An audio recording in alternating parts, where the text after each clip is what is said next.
Hello everyone and welcome to my channel. This is the 14th part of What If Deku had Psychokinesis. I hope you enjoy. Link to the original story and author in the description. Chapter 14, The First Shot of a New War. Following 13 and Aizawa into USJ, Ochako couldn't help but have a little bounce in her step. She was living a dream at the moment. The USJ was the premier rescue training center and 13 was the premier rescue hero. Her obvious hero crush made Izuku laugh as he leaned over and whispered, "So this is what it's like on the other side." Ochako blushed and playfully shoved Izuku away. "I'm not as bad as you are." "Yes, you are. Completely. The resemblance is uncanny."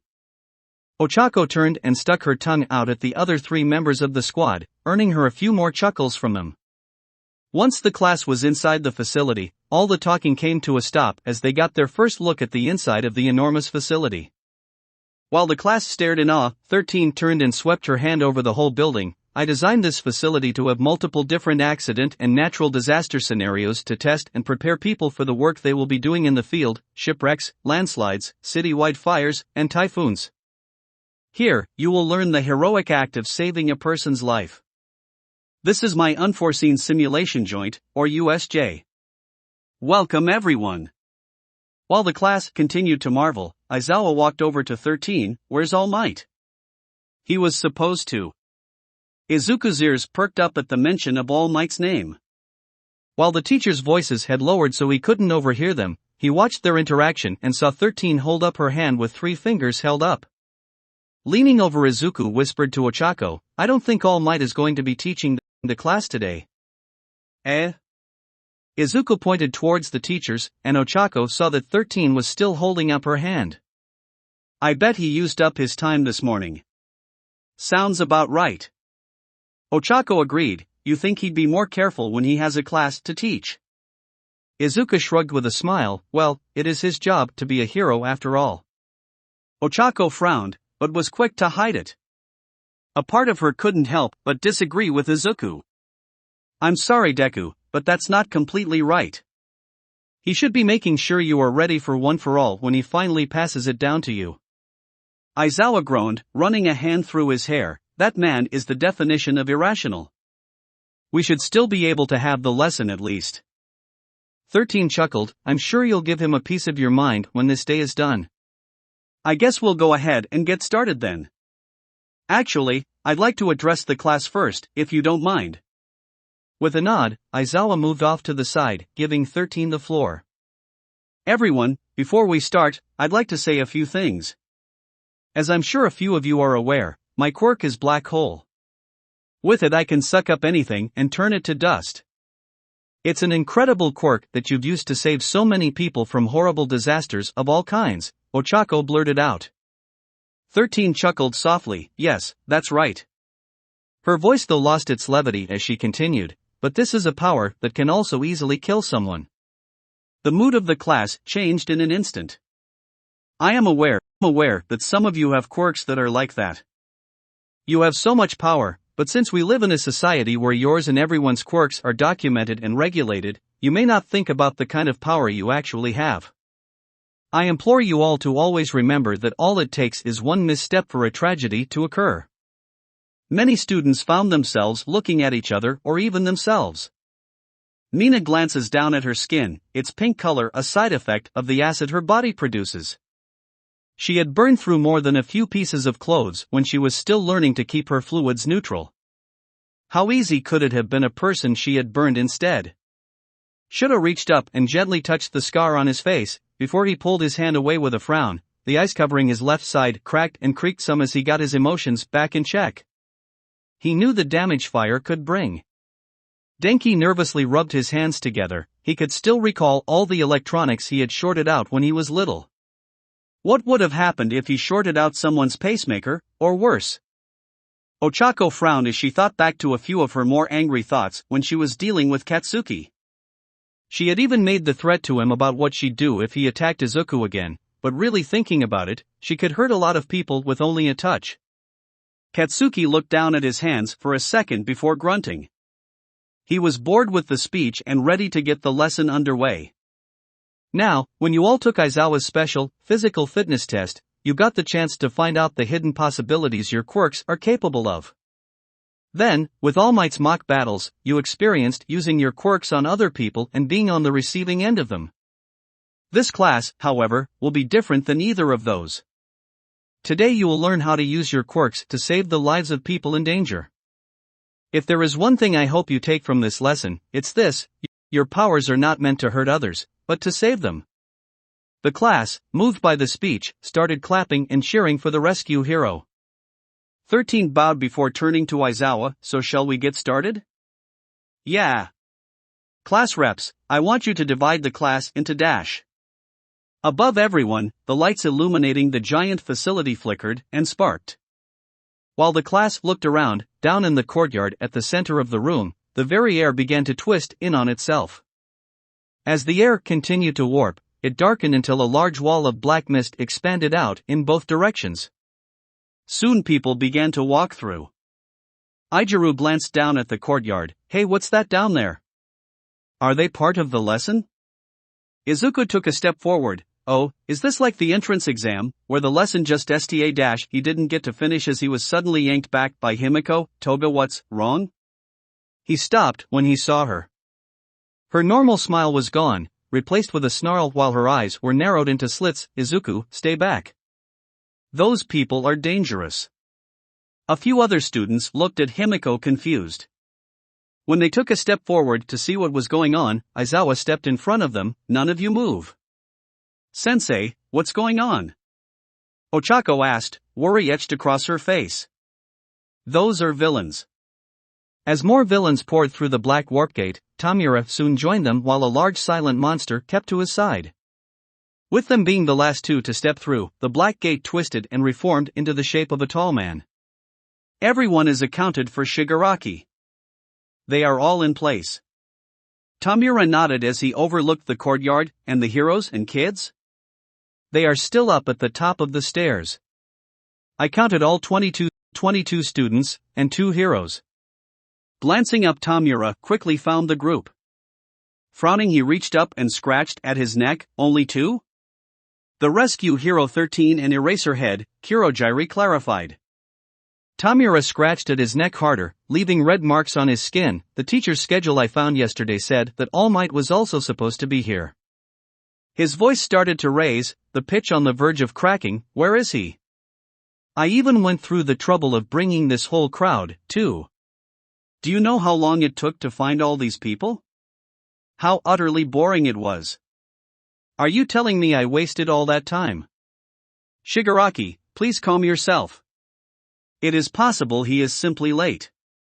There were reports of him performing some heroics in the city not that long ago. The fingers clawing at his neck stopped, and fell to his side. All Might, the great symbol of peace, is tardy? A dry chuckle, a sound almost like dry leaves, escaped the young man's throat. I wonder, Kurogiri, will he show up faster if we start killing the kids? Heroes are supposed to come and save the day after all. Looking to his side, Tamura examined the giant that stood completely still. Maybe I should sick the Nomu on a few. Wouldn't that be fun? Nomu, hearing their name, twisted its head around, their beak and jagged teeth making them look like they were smiling. You want to kill something, don't you? Don't worry. One way or another, you'll get your blood, I promise. Aizawa frowned as he surveyed the courtyard below. An attack the day after the incident yesterday. No way that's a coincidence, and they showed up just as this class was starting. This attack of theirs has been carefully planned. So they must have some sort of goal in mind. Himiko glanced around. Hey, shouldn't there be alarms going off right now? There should be, yes, all school facilities have them, Aizawa answered. He paused, then added, we'd be able to hear the other facilities if they were also under attack. More than likely they chose to attack this building since it's isolated. Himiko huffed, great, guys that are stupid enough to attack a school filled with heroes, but smart enough to do it with a plan. Aizawa turned to look at her. While the other students were doing their best not to break into a panic, Himiko had walked away from them and was analyzing the situation like he was. Get back with the others, Toga. You'll be evacuating with the rest of them. The two stared at each other. Aizawa could see the bloodlust building behind her eyes. While he was tempted to throw the living blender at the large group of villains, she was, despite her past, his student. And he was going to protect her. You have people you want to protect, right, Toga? Stay with them. Himiko's eye twitched to the side, towards Izuku and the others, before she fell back in with the rest of the students. 13. Have you been able to contact the school? No, I've been trying to get in contact with the school and police, but all my calls are getting blocked. So they must have someone to disrupt our security, and someone that can stop us from calling for help. Someone with a radio wave type or electromagnetic wave type quirk perhaps. Alright, 13, our first priority is getting the students out of here. Start the evacuation, and try getting in contact with the school once you are out of the building. Kaminari. Upon hearing his name, the electric boy bolted to attention. Yes sir. I want you to try contacting the school with your quirk too. See if you can break through whatever is blocking our communications by boosting the charge in your headset. Oh, right. I can do that. Satisfied, and seeing the students converging on 13, Aizawa turned and slid his goggles on. Sensei? What about you? Izuku, noticing that his teacher was not joining them, stopped and asked, You're not planning on fighting them yourself? Even if you erase their quirks, there's still so many villains. Isn't your fighting style more surprising the enemy and then capturing them? A frontal assault is dash. Midoriya, Aizawa gently cut him off. Something you'll learn about being a hero, you don't survive long if you rely on just one trick. I know what I'm doing. Taking one last look at his class, Aizawa turned back to the courtyard, and the massive villains. 13, I'm leaving it to you. Get them out of here. With a running start, Aizawa launched himself down the steps and into the horde below. All Might frowned as he hung up his phone. His attempts to contact Aizawa and 13 had both gone straight to voicemail. I guess the class must be in full swing at this point. It's not surprising they aren't picking up at the moment. Glancing at the clock on the wall, All Might groaned in annoyance. He had pushed himself this morning and had ended up using almost all of his time. So he was forced to wait in his office, in his smaller form, and hope he would recover enough to catch the tail end of the class. I really am bad at this whole teaching thing, aren't I? Regardless of the reason, because of my off-hour activities, I am being forced to neglect my duties as a teacher. He had hoped that his time training Izuku and Ochako would prepare him somewhat for what was going to be asked of him when he started teaching at UA. At the very least it could help him manage his teaching time, and his heroics time. Well, that sure didn't happen. Despite his sour mood, All Might couldn't help but smile at the fond memories thinking about the months he had spent training his young protégés. It had been a simpler time. I could go for one of Inko's dinners right about now. I should probably give her a call or something pretty soon. Say I'm checking up on everyone. It would be bad if I suddenly just dropped off the face of the earth. She'd probably give me a hard time if I did that. She'd definitely give me a piece of her mind if she found out I wasn't teaching her son like I was supposed to, that's for sure. Sighing deeply, All Might leaned back. I've gone and done something very foolish, haven't I? I'd say that's a given. All Might jolted up. At the door Principal Nizu smiled brightly as he walked in. A bit too brightly if All Might was to say honestly. That's his. I know you did something and am now going to lecture you face. I'm about to be in trouble. I think I'd prefer getting scolded by Inko, actually maybe not. She can get really scary. Good afternoon, Principal. Your coat is looking extra glossy today. The secret is keratin, helps me get a color and luster no human could hope to achieve. We can talk about it later if you'd like. I'd much rather talk to you about something else at the moment. Taking out a tablet, Nizu scrolled through some news articles before stopping at a picture. All Might, after stopping a crime, All Might resolves 3 incidents in only 1 hour. Nizu read off the title. You really outdid yourself this morning, didn't you? I have, no excuse.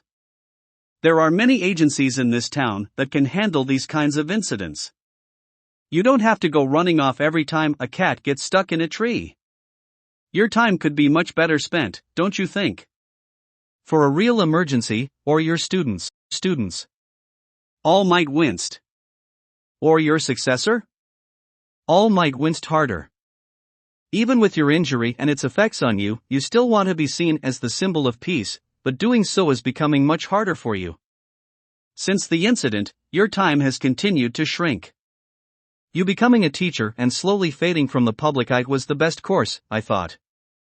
If it suddenly got out you were weakened, it would be very bad. All Might didn't want to think about that. After spending so much time as a pillar for the people, the thought of what would happen if that was gone was not pleasant. Nizu was right, working as a teacher was the best way for him to step back in a way that the public would accept. Even if it's a cover for you, you still must take your responsibilities seriously. Those students deserve to be taught by the best. And so does Midoriya, don't you think? Of course, you are right. Nizu nodded before getting onto the couch and fixing himself and All Might a cup of tea. Tell me, how long until you plan of passing one for all to the boy? I plan on giving it to him around the start of his second year. By then he should be ready physically and mentally. He'll also have a better grasp of his own quirk before adding my power to it. Nizu frowned as he looked at his reflection in his cup, cutting it a little close, don't you think? All Might didn't answer as both heroes sat in silence. Both thinking the same thing. This year, or the next? If something happens, All Might stopped, taking a breath, then the responsibility is on me. As long as it's just my life, that's. I will not rush this just because of some arbitrary timetable. Young Midoriya doesn't deserve to have that on his shoulders. It is my burden to bear. Perhaps, but if you hadn't spent a year beforehand training someone fresh, and then waiting another year for them to be ready, we wouldn't be having this issue, I think. All Might frowned at that. I've chosen who I believe deserves to be the next to have this power. Young Midoriya is worthy of it. And none of the candidates you were shown when you first arrived here were? Recalling the students he saw, All Might nodded. They were all fine young men and women. Each of them will become fine heroes, of that I have no doubts. But I was looking at something more than just skill and drive. I needed to see a spark. Something that can't be measured, or described very well, I'm afraid. A spark, huh? Did Togata Mirio not have this spark? That name made All Might flinch. If I recall, you were very impressed with the young man back in his second year. That's true, he is very impressive. Nizu took a sip of his tea. You've been keeping track of the boy? I have, yes. Because you are impressed with his progress, or because of who has been training him? The who hung in the air as both heroes sat in silence. Sir Night-Eye, All Might's estranged former sidekick. It had come as quite a shock when he learned that Mirai had helped train the boy, and had pushed for him to be the top candidate for One for All. All Might. Tashinori, there is something I have been meaning to ask you. I understand that ultimately, who you pass One for All to next is your decision. And while I don't think you would do this, I still have to ask. Did your decision to pass over Togata for Midoriya have anything to do with the troubled past you have with Mirai? No, not at all, was All Might's instant response. Young Togata has a good head on his shoulders, is strong, and is developing instincts that will serve him well into his future. He has also developed his quirk into something truly magnificent. And he has that spark as well. All Might nodded, true. And Midoriya? What made you pick him? Pausing, All Might leaned back into the sofa. When I first met the boy, in every way measurable, young Togata was better than him.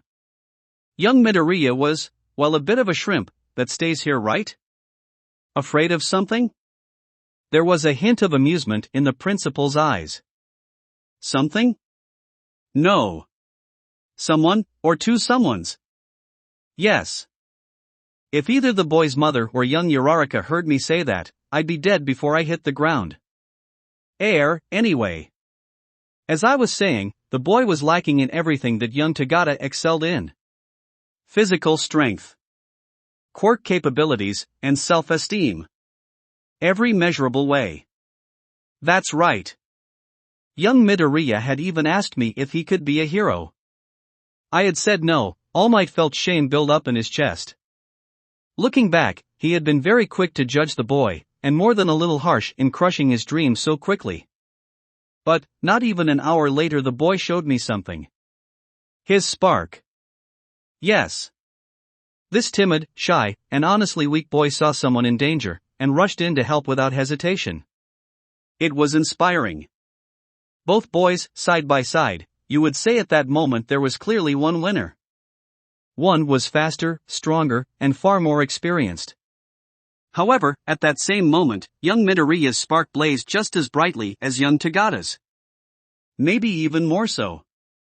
And afterwards, when I looked at him, I didn't see him as he was. I saw what he could become. And that's why you picked him. Yes. You have a lot of faith in this young man. I do. Then don't you think he deserves you teaching him, like you're supposed to be? Sighing, All Might lowered his head, knowing that Nizu was right. At least you should be able to make it for the end of the class, if you rest up a little longer. However, after today, I really hope you take the students' needs into account before you rush off again. Of course. Nizu got up and was about to leave, but stopped momentarily. Did you ever end up calling Sir Night-Eye and talk to him to let him know you'd pick someone else for one for all? All Might winced. I let him know, but there wasn't a lot of talking. Ah, I'm sorry to hear that. Soon, Nizu left, leaving All Might alone with his thoughts. Glancing back over at the clock, All Might poured himself a new cup. If I wait a few more minutes, I'll be able to reach the class and stay for a few minutes at least. Hopefully Aizawa and 13 have everything under control. Tamura hated heroes. He hated them with every fiber of his being, but he could appreciate a good beatdown, and that was what he was getting. Even if technically he was on the losing side. That eraser head isn't that bad. He's making short work out of all our men. Immediately after landing among the group of villains and criminals, Aizawa began picking them off, one after another. It wasn't just the physical beating that was throwing off the group, but the psychological attack as well. Seeing someone next to them suddenly lose the ability to use their quirk was enough to spread panic through their ranks, which Aizawa capitalized on. Sighing, Tamura couldn't do much but shrug. It really shows the difference in quality versus quantity. The masses just don't stand a chance against a pro like him. While Tamura was watching the fight, Kurogiri was watching Aizawa specifically. Once the fight had started, he had felt the hero's eyes on him, keeping him from being able to put the next step of the plan into motion. He's strong, and with those goggles you can't tell who he's looking at. He's also keeping you in his field of vision so you can't warp. I really hate pros like him. True, Shigaraki, but Kurogiri trailed off as he felt it. For the briefest instance, the pressure on him vanished. No one is perfect. Not letting the chance slip by, Kurogiri's body twisted and then he was gone, leaving only a few puffs of black mist behind. Alarmed, Aizawa scanned the courtyard. Damn. The moment I'd blinked, the guy who looked like the most trouble got away. He must have been waiting for his chance. But where did he go? Izuku, despite the current situation, couldn't help but watch as his teacher worked over the group of villains. Wow, Sensei's fighting style is so different from All Might's, but he's holding his own against so many people. Incredible. He didn't get more of an opportunity to watch, however. As he felt a hard tug on the back of his costume, pulling him back from the steps. Deku, there is a time and a place for you to fanboy, and it's not now. Ochako spun Izuku around and grabbed hold of his wrist, pulling him with her. Hitoshi nodded as he pulled up alongside the two. No kidding, we need to get out of here. I'm afraid I cannot allow you all to leave. In front of the exit door, a pillar of black mist rose from the ground, blocking the class path. Bright yellow eyes narrowed as Kurogiri looked over the students and teacher. An arm slid out from the black mass and crossed over his chest as he bowed respectfully to them. It is a pleasure to meet you all. My name is Kurogiri of the League of Villains. It may have been rude of us, but we have invited ourselves into your school in order to finally lay the symbol of peace, All Might, to rest. Izuku and Ochako glanced at each other in alarm, while a few students muttered amongst themselves. Our intel said that All Might should have been here. Was there some kind of change? Well, that is neither here nor there, I suppose. I am here to make sure my part dealing with you all is carried out. 13 narrowed her eyes at the villain, while the cap on her gloved finger popped off as she readied herself to attack the villain in front of her and give the students an opening to run. She didn't get the chance, however, as several rushed past her. Katsuki, Ijiru, Himiko and Tenya rushed to attack Kirigiri. Himiko swung a knife into the center of his mass while Tenya swung a kick at his right, with Ijiru following it up with a swing to the left. Katsuki came down from above and unleashed an explosion that covered the area in smoke. Katsuki smirked, "Did you think we'd just stand around and let you carry out your plan?" The guy was just standing there monologuing. "Lame," Ijiru added. As the smoke began to clear, however, black wisps of mist broke through, before Kirigiri reformed in front of everyone. Tenya frowned. "If his body is made of that black mist, can he even be damaged?" Himiko held up her knife. There was a small stain of fresh blood on it. "No, look, I cut him. He has to have a body under all of that." My, that was very dangerous. How foolish of me to forget. Even if you are students, you are still the future heroes of this society. I mustn't underestimate any of you. This isn't good. 13 could tell the villain was about to do something. "All of you, move out of the way now. As I said, I have a part to play, and that is scattering all of you to be tortured to death." In an instant, Kirigiri's body exploded outward, sending tendrils of black mist in all directions, encircling the students. Shuji leapt to his side, wrapping his 6 arms around the nearest students he could and pulled them out of the way, while Denki in a panic started letting loose bolts of electricity to try and keep the darkness away from him. Feeling the ground disappear from under her feet, Ochako tried to make sure she kept a hold onto Izuku, desperate not to get separate. Unfortunately, the shock of the attack and the sudden feeling of falling was enough to rip Izuku free of her grip. Deku. Uraraka. With a grunt and a crash, Izuku fell through a black portal into a small dark room. Slamming into the floor, Izuku hissed in pain while objects around him clattered to the floor or on top of him. Desperately, Izuku kicked the objects away as he fought to stand up. Once standing, he leaned against a wall and tried to get his bearings. "Okay, calm down. This is no time to panic. Just calm down."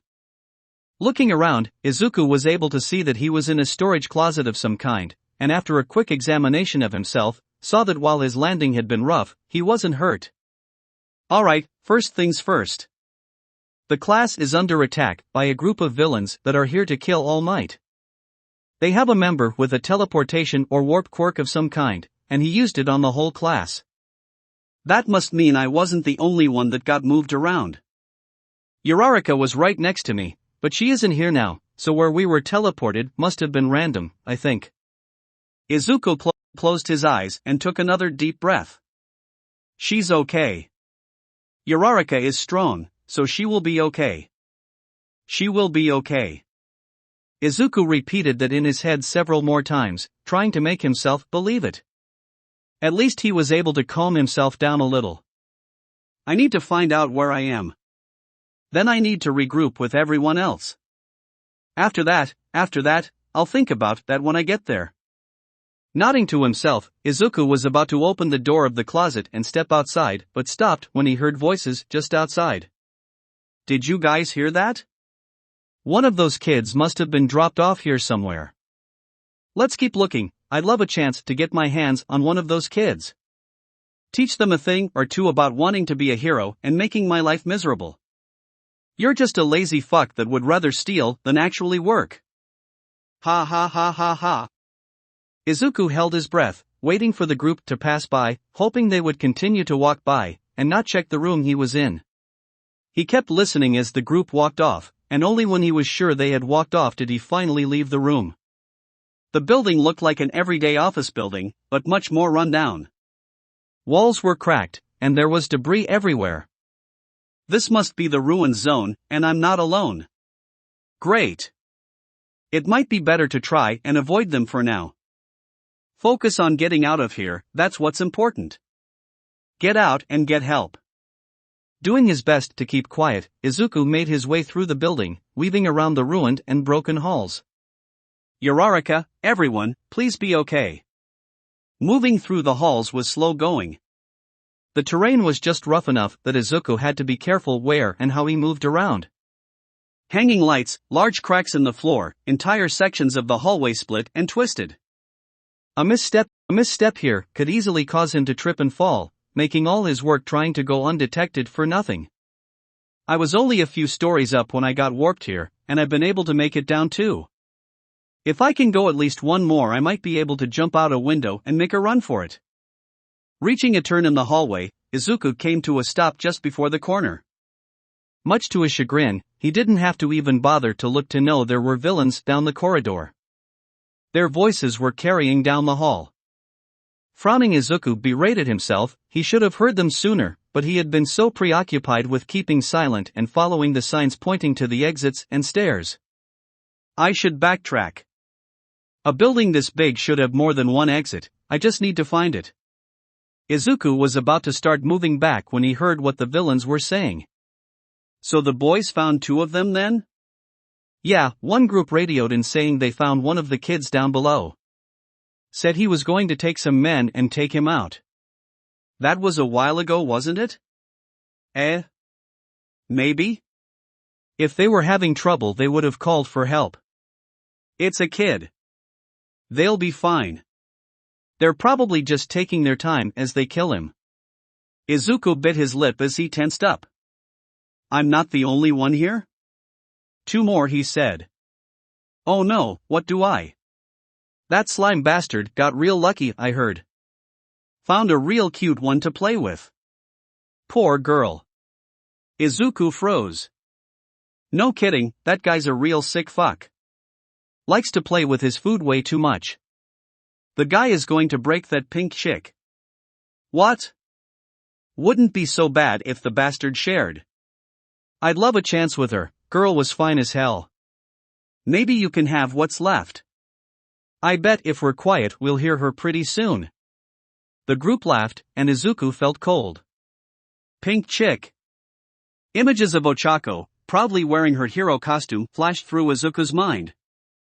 Slime bastard. The sludge villain, and the horror of feeling him choking the life out of him as he tried to steal his body. Real broken. Izuku almost screamed as he forced the horrible thought from his mind. His stomach twisted and he could taste bile in his mouth. I bet if we're quiet we'll hear her pretty soon. If they could hear from this hallway, then she was close. She was close, and those villains were in his way. She was close, and those villains were in his way. They were in his way. Suddenly, Izuku didn't feel cold anymore. One of the villains, a large multi-armed man with rock-like skin, wiped at his eyes. He had started laughing so hard he was almost crying.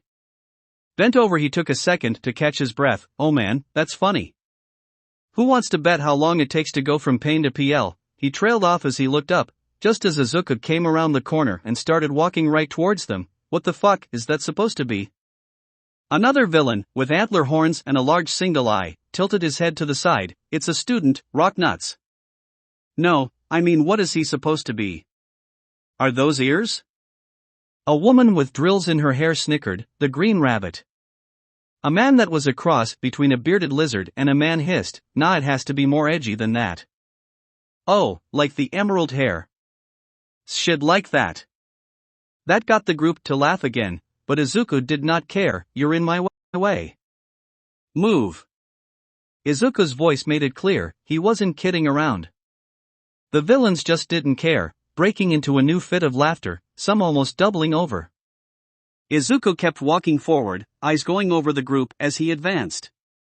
The closest villain was a tall four-armed man, with skin that resembled stone, gray and jagged, with a face covered by a black mask. Another villain to his side was another man, with an overall unimpressive skinny body, but his head was a large Venus flytrap. Further down, a woman in a red leotard and sporting two large drills in her hair. There was a short, bearded lizard man, hunched over, hanging on the wall. Under him was someone that looked like a human cutout made of paper, with red eyes painted on. A woman with a large scar across her face wearing a short purple kimono whose arms were folded in like an accordion. A villain with a single large eye and large moose-like antlers jutting out from his forehead, flanked by a man dressed as an old American biker with a chainsaw blade that ran through his forearm and over his knuckles. Finally, the last two at the back, a woman with the lower body and bladed arms of a praying mantis next to a large bull of a man with large horns, a spotted body, and a large golden ring that pierced his nose on his bull face. 10 villains stood between Izuku and the door. 10 villains that had no issue with the idea of killing his classmates, of killing him, of doing all kinds of horrible things. Their callous words about the pink girl rang in Izuku's ears. The odds were 10 to 1 against him. 10 to -1, and Izuku did not care. "I told you to move." The large rock villain sighed and started walking towards Izuku. "Kid, if you're gonna try for the Indemniation Act, at least look the part. I mean, look at you, doing your slow serious walk, trying to look all badass, but you look like a fucking green bunny." The villains behind him snickered. "Come on, kid, there must be something you can do to try and sell this bullshit you're putting on." A short time after finishing his training, Izuku began to notice a change in himself. He had always been observant, especially when it came to quirks. He would notice details even experts in the pro-hero message boards didn't notice. After he had gained confidence in his quirk and started practicing with it, though, that trait, that gift of observation, shifted. He could still pick out quirk details better than anyone he knew, but he also started to notice things around him more. A useful trait when your quirk could turn any object lying around into a projectile. From small things like pens, marbles, coins, and trash, to large things like tables, chairs, desks, and doors. Doors that were hanging by only a single hinge. Metal doors hanging by only a single hinge that a villain just walked in front of. Izuku's quirk flared, its intensity matching his resolve, bathing the hall in emerald green light. "Ha, so you can glow in the dark? That's real, see you dash." Izuku ripped the door off its hinge and slammed it against the rock villain, pushing it and him right into the cracked glass of a window, then through it. The villain screamed as he was thrown out of the building, and kept screaming for a few stories until he hit the ground with a crash of shattering stone and concrete. Izuku pulled the door back and twisted it to his side, just above his head, ready to fire. "That's one." For a moment, the hallway went dead silent as each villain looked from the smashed open window, then towards Izuku.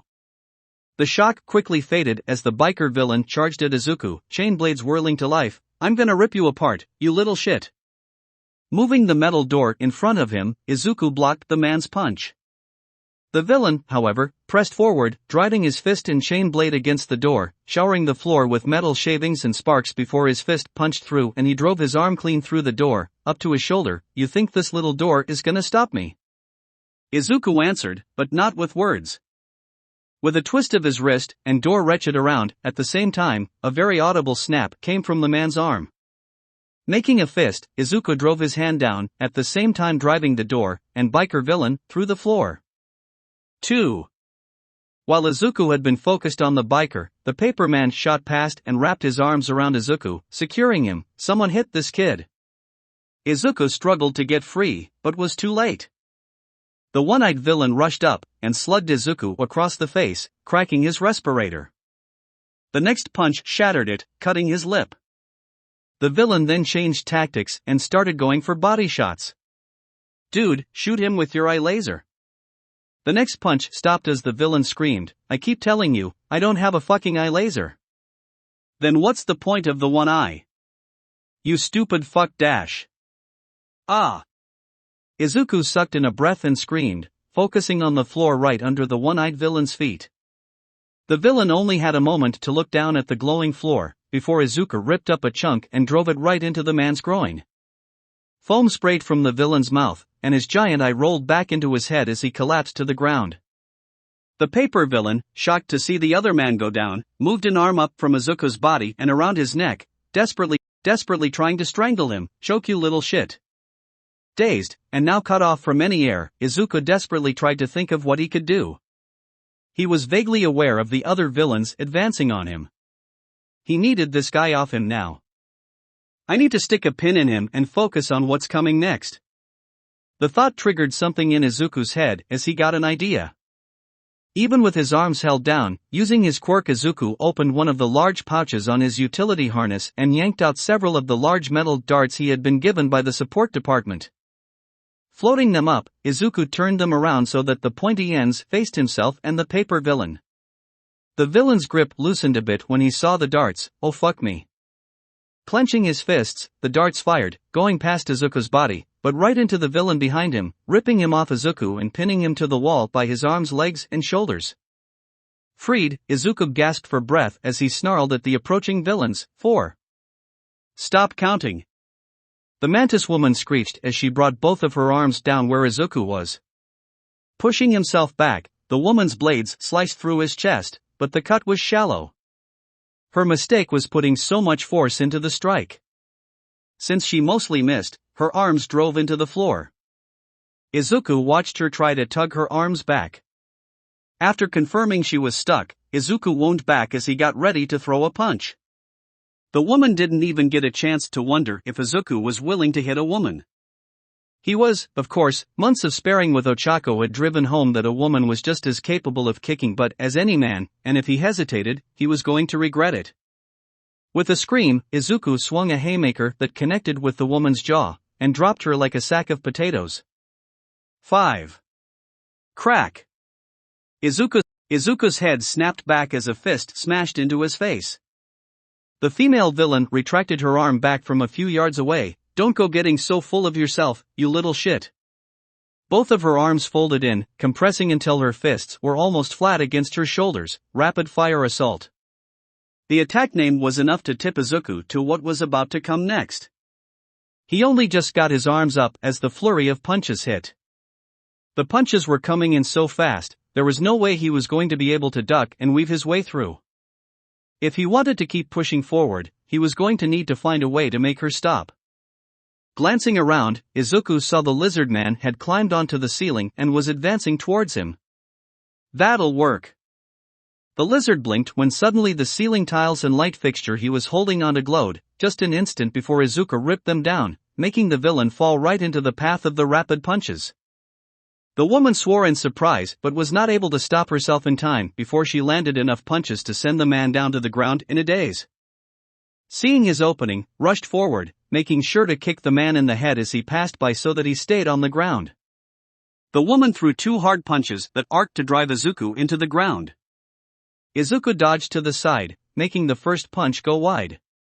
He ducked the second, her fist punching through one of his costume's ears. While bent down, he picked up the fallen light fixture and raised it above his head as he charged forward. The woman gulped, desperately trying to retract her arms. They slapped into place, just as Izuku brought the fixture down and shattered it over her head. Izuku looked up just in time to see the giant jaws of the Venus flytrap villain about to close around his head. Izuku jammed the remains of cheap sheet metal and fluorescent bulbs into the villain's mouth. As the villain began to freak out, Izuku spread his arms out and slapped both sides of the villain's head, driving his mouth closed. The villain dropped to the floor, writhing in pain, green pus dripping between his teeth. Standing up straight, Izuku stared right at the last 2 villains in the tight hallway, who were still blocking the door he needed to get through. 8. Drill Hair turned to the Minotaur villain and shrieked as she started to panic. What are you waiting for? Get him. Moo. You're 5 times bigger than him, tank. Kill him. While the 2 villains bickered, Izuku reached behind his back and opened another pouch on his belt, filling his hand with marble-sized, steel ball bearings. With his fist full, Izuku pointed it out in front of him. As the rest of him glowed, the ball bearings looked like little balls of fire. Delaware Smash. Izuku opened his hand and fired the bearings like a shotgun shell, making sure to keep the spread as close as possible. Each ball hit the hair drill villainess, shutting her up and dropping her to the floor where she lay, twitching. 9. Tank's eyes went wide as he looked down at his fallen comrade. Shakily he turned to look at Izuku, standing in the middle of the ruined hall, that was now littered with all the other villains. Tank threw his hands up. Dude, I give. Izuku's eyes narrowed as he listened to his voice. I don't even like these guys, man. My gym got shut down, and I needed money. This guy with the hands said he was going to make us famous, and that we'd go down in history and... You? Tank blinked. Me? You're the one that said, you'd love a chance with her. Tank blinked a few times. Wait, you heard all that? Izuku's glare was his only answer. If it was possible for a Minotaur to pale and start to sweat, Tank was the perfect example as he backed up until his back hit the door behind him. Come on man, it was just talk and shop. You know, locker room stuff. When you see a fine piece of ass like that you can't really help but wanna be, the one breaking it in. You know what I'm saying? In one motion, Izuku reached out with both hands, green glow blinding Tank so he didn't see the door frame, the wall and a large portion of the ceiling below as well. Clenching his fists, Izuku pulled it all down as hard as he could, driving the man into the floor. A white hand was all that was sticking out of the rubble, twitching uselessly, pawing at the ground. When Izuku walked over the pile, he made sure to stamp his foot as hard as he could as he stepped on. A grunt and the fading groan Tank made was music to Izuku's ears. 10. Walking through the opened wall, Izuku looked around. He was in a large stairwell. So he had to decide which way to go. Up or down. A sudden scream from above made his decision for him. Izuku raced up the stairs, only making it halfway before a thought crossed his mind. That scream didn't sound like a girl's. When Izuku reached the floor, the door in front of him burst open as a man came stumbling past him clutching his face and screaming, "My eyes! The bitch got acid in my EY-." His screams were quickly cut off as Mina ran up behind him and gave him a strong kick in the back, sending him tumbling down the stairs and landing in a heap. Mina stood at the edge of the stair, glaring down at the man, "And you tell the rest of your friends, that's what you get when you try and mess with me." A Shido? Pink girl? Oh. They meant a Shido. Because of her skin. Mina had clearly gone through a time of her own. The fluffy collar of her tan jacket was almost torn off. Her mask was cracked under her eye, and her cheek was a much darker shade of pink, almost magenta. Her knuckles were a little roughed up and her knees were scraped up enough to tear through her costume. She either fell, or someone had pushed her down to her knees. Izuku cut that thought off as fast as he could. Mina turned, fists raised, acid seeping through her fingers, looking ready to keep fighting. Izuku threw up his hands trying to look as non-threatening as possible. Wait. I'm not a villain. Wait. Midoriya. It's you. Oh, thank goodness I heard that. Oh god, her initial shock, then joy came to a stop when she got a look at him. Oh my god, Midoriya, you're hurt? I'm alright, really. Your chest is cut open. It's just a scratch. Your face? Uraraka used to hit me way harder when we would practice sparring. I'm fine really, this isn't that big a deal. Mina didn't hide that she didn't buy a word coming out of Izuku's mouth. As Izuku tried to ward off Mina's questions and concerns, he finally got a look inside the room she had been in and had to do a quick double take. Mina had clearly fought through a group of villains all her own, just like he had. The first man was obvious, a basic thug that was laying at the bottom of the stairs. In the actual room itself a person was knelt over, their head sticking through the wall.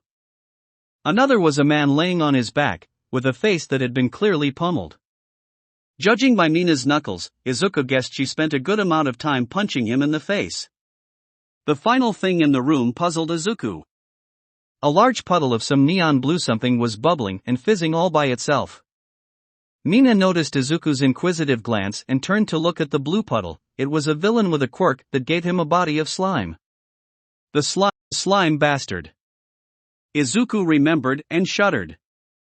He said he was gonna get inside me and, Mina made air quotes with her fingers, have some fun. Izuku's face twisted in disgust. But, Mina continued, a smirk forming, when he tried, I got my hand free and jammed it inside him. Pumped him full with as much acid as I could before I had to deal with the other guys here. I don't think he's dead, but I'm pretty sure no other girl is gonna have to worry about him ever again. And you're okay?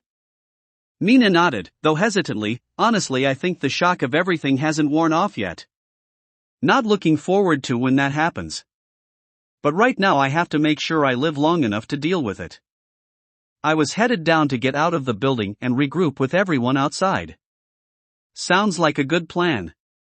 But then I overheard some villains say there was one other student in here below us. And that he might be in trouble.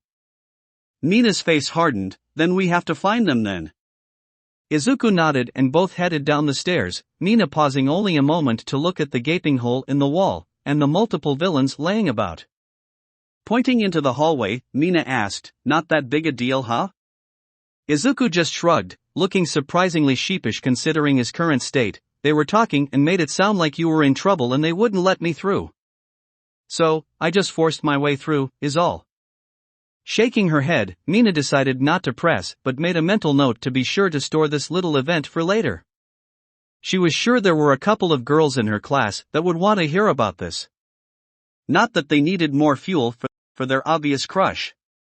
Rushing down one more flight, both came to a stop when they heard a large crash.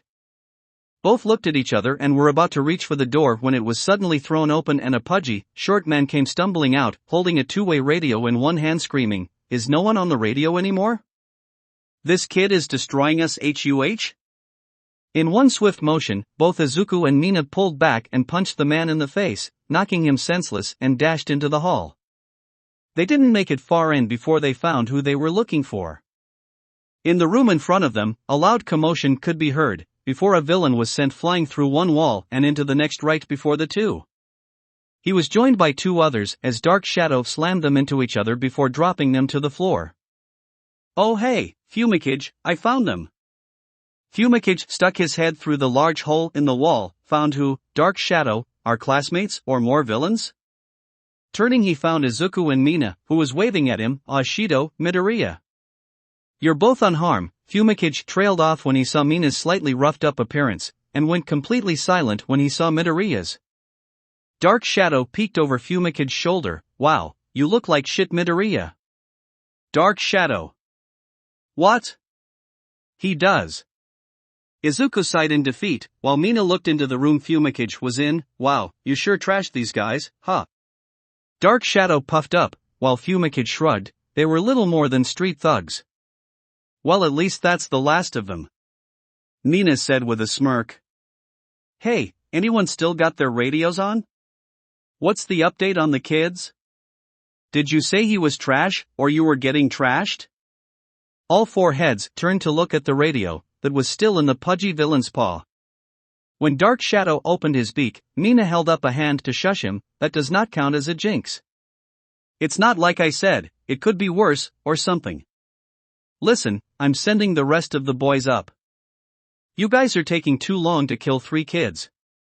I swear, not a word from any of you." Izuku decided to wisely not comment on the jinx and moved on to coming up with a plan. "We're on the 3rd floor right now, right?"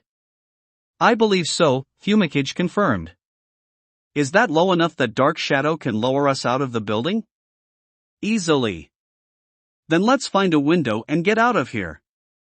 If we leave from the outside, we should miss everyone they send up. Should make our escape even easier." Mina gave a thumbs up. "Sounds like a plan." Izuku was quickly able to find an external window and blew it out.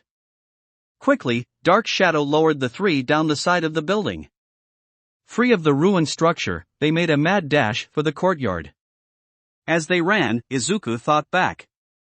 First, that warp villain, Kurogiri, and then that guy in the hall. They both had said something that was now eating away at Izuku, now that he actually had the chance to think it over. That Kurogiri said they were here to kill All Might, and even that bull guy said he was here to become famous. Killing All Might, or even being part of the group that pulled it off, would do it. Villains have tried before and they've all failed. So what makes this time different? What's their plan?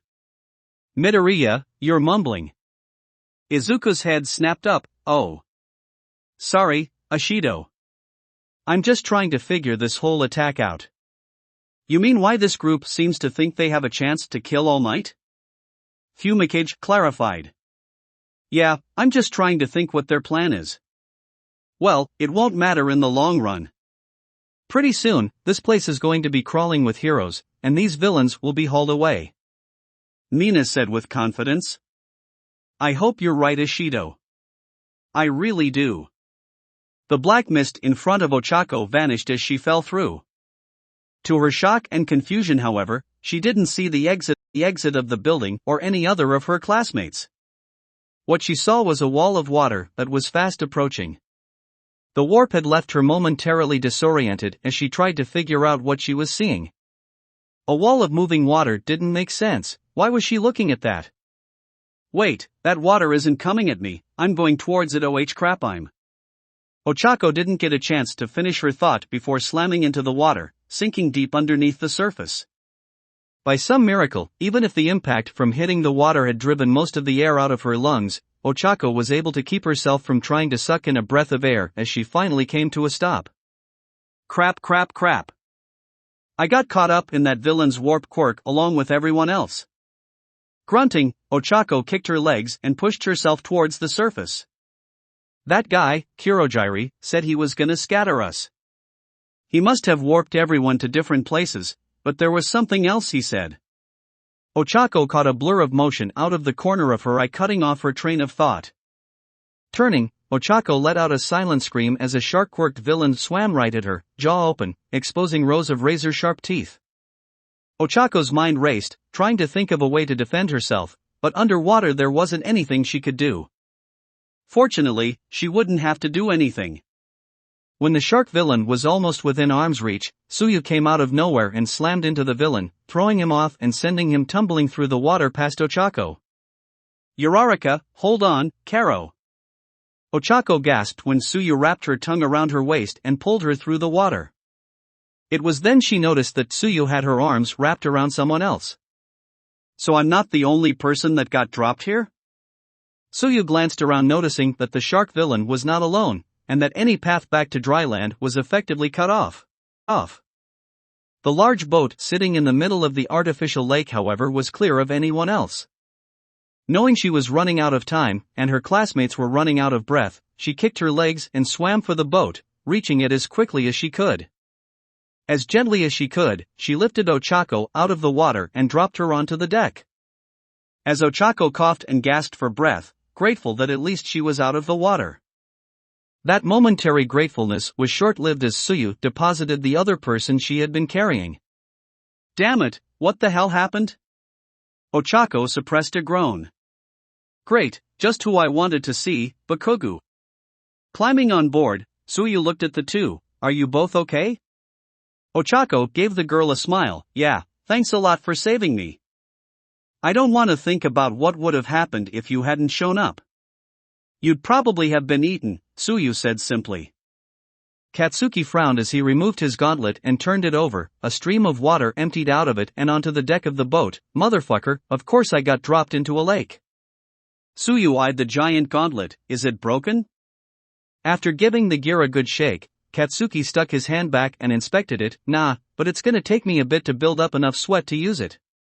While it was a useful bit of gear, Ochako couldn't help but be grossed out that it was full of his sweat.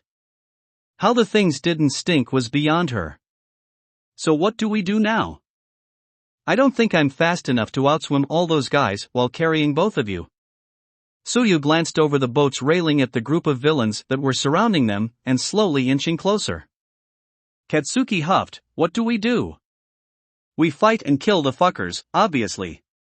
But does your quirk work in the water? Katsuki grumbled as he looked down at his hands. I can still blow the fuckers up when they get up here. Or you'll blow up the boat. Frog legs, I swear to fucking dash. Hey, enough! Ochako snapped. Bakugou, Suiz. She paused, glancing over at Tsuyu to make sure using the nickname was alright before continuing. Sui's right. You're grounded until we get back to dry land. Katsuki was about to tell Ochako just what he thought of that, but Ochako continued over him. We don't have time to argue, we need a plan, and we need to figure out why the villains are here. They said they were going to kill All Might. Tsuyu answered simply. After saying that, she tapped her chin and thought, he isn't here, but that warp villain thought he would be like we all did. How did they know he would be here now, I wonder? How they knew isn't what we should be fucking worrying about right now. He's right. Oh? Tsuyu looked at the two. What do you two mean?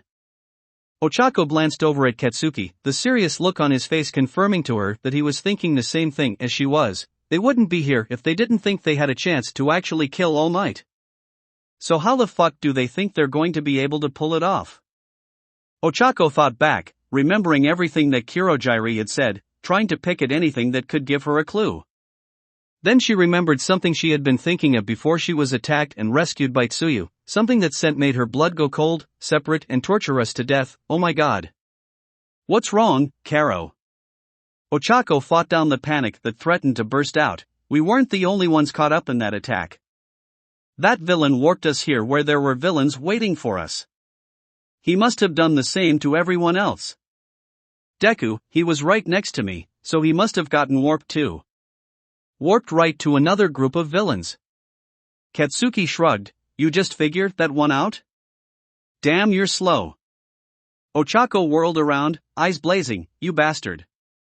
Deku, everyone is in danger and you just dash. We're all in danger, you stupid bitch.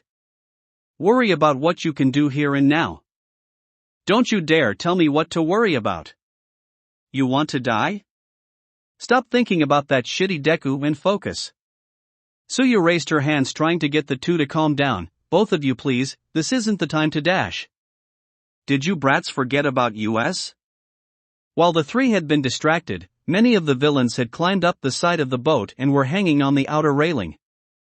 The shark-faced villain had made it over and was reaching for Tsuyu, claws ready to grab the poor girl by the head. You little frog, I'm gonna rip you limb from limb. Ochako and Katsuki turned to reach her, but they were too far, and the villain too close. Sue, look out.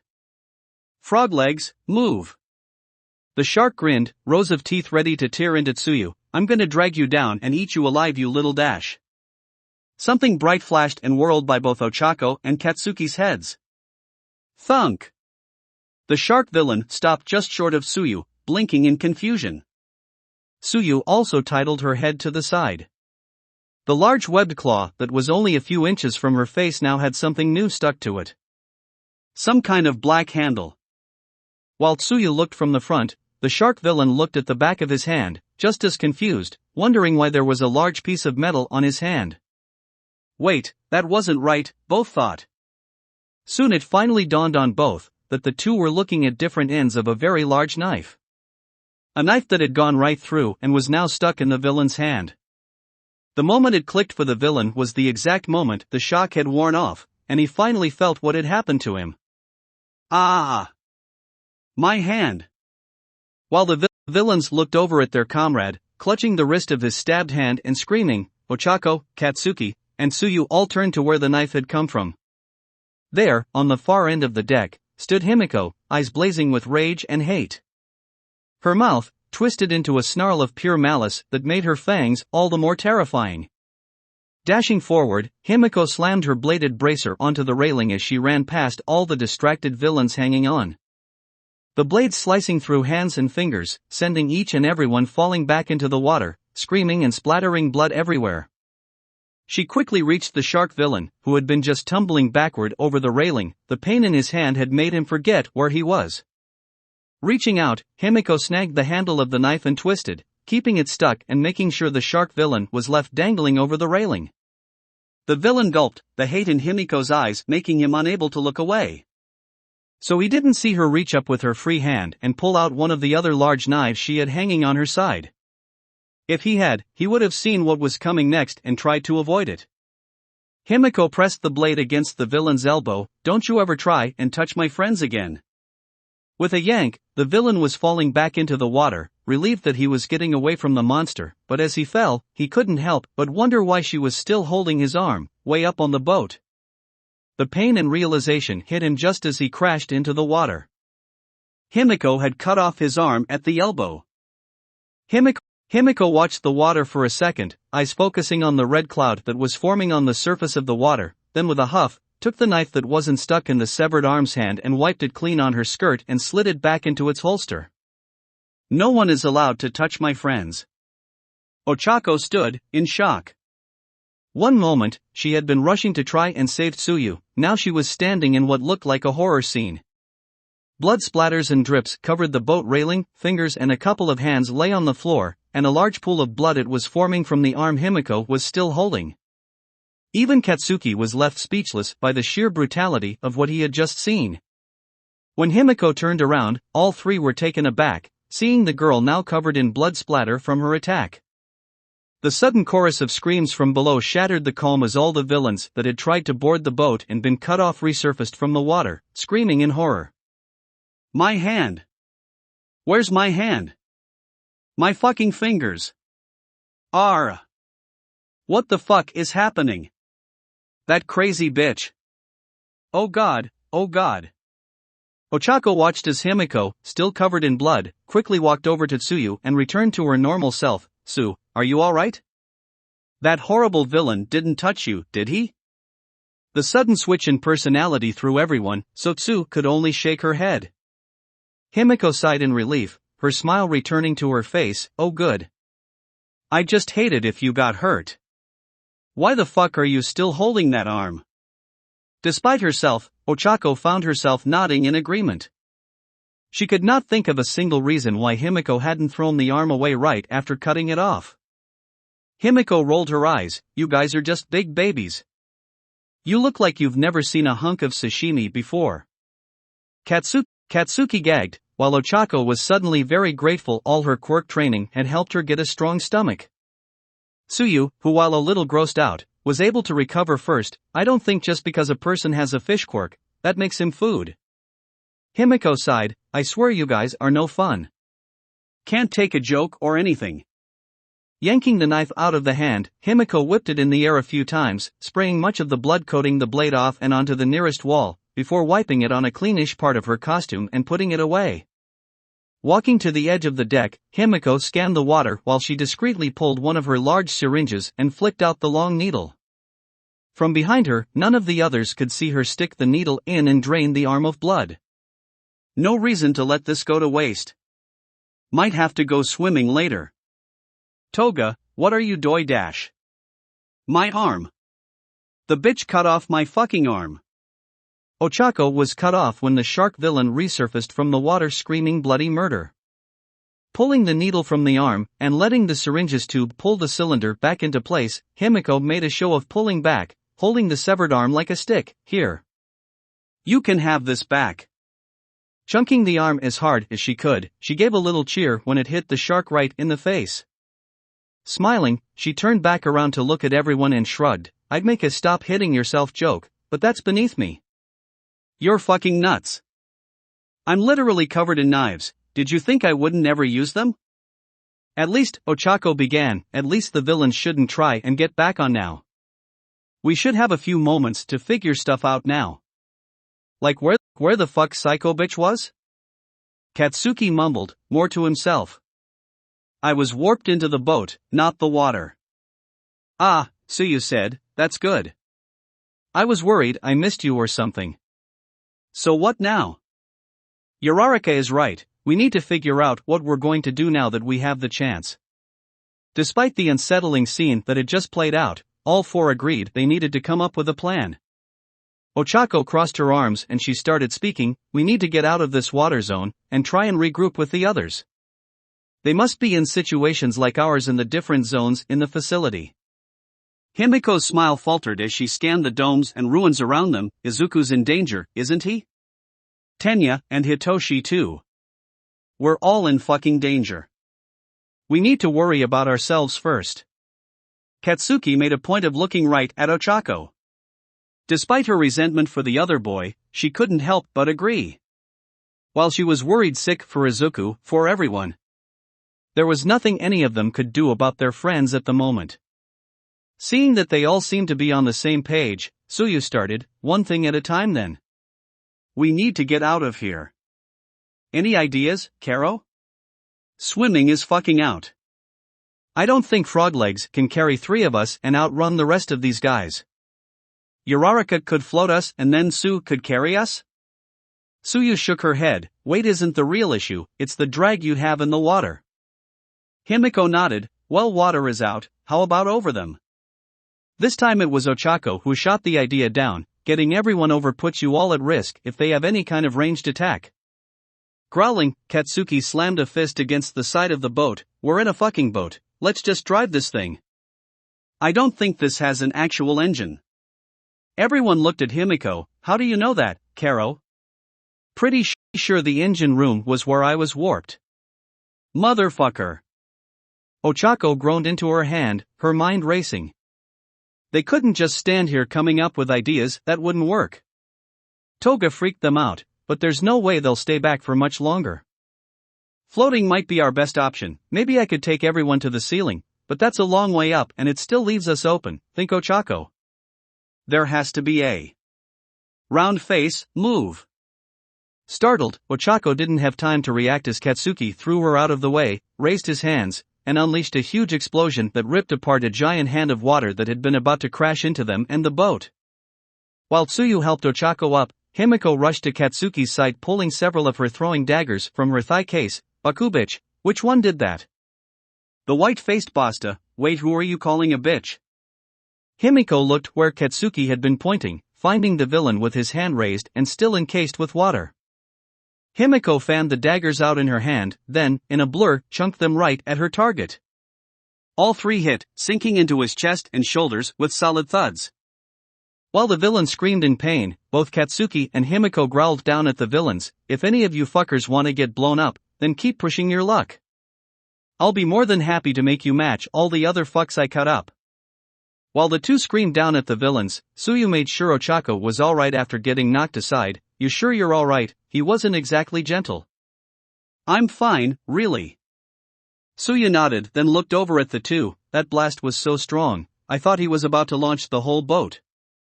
Ochako almost laughed. Yeah, he's almost a living rocket engine. Everything in Ochako's mind came to a grinding halt before the gears in her head slammed into place and started turning again. She looked at Katsuki, remembering how during the quirk assessment test, how he had used his explosions to propel himself in the long jump. Then she looked at the boat. Back to Katsuki. The boat. Katsuki. Boat. Bakugou. Katsuki turned and looked back at Ochako. What? Can you fire off consecutive blasts like that? The big ones, not the small ones you used during the long jump test. As Katsuki thought over the question, Himiko and Tsuyu looked between the two, wondering what was going on. Ochako watched as Katsuki's confused face morphed into a feral grin. Yeah, I can do that. Easily. Can you do your part though? Ochako's smile matched Katsuki's, it was almost frightening. Easily. Himiko scratched her head. Wait, what's going on here? Ochako pointed towards the back of the boat. Everyone get to the rear of the ship, now. We're flying out of here. Katsuki was already running off while the other two pulled up alongside Ochako. Wait, I thought you didn't want us floating off the boat because we'd be sitting ducks in the air? Ochako smiled confidently at Himiko, who said we were leaving the boat. Reaching the back, Ochako pointed at Tsuyu and Himiko. You two grab onto something, this is probably going to get bumpy really fast.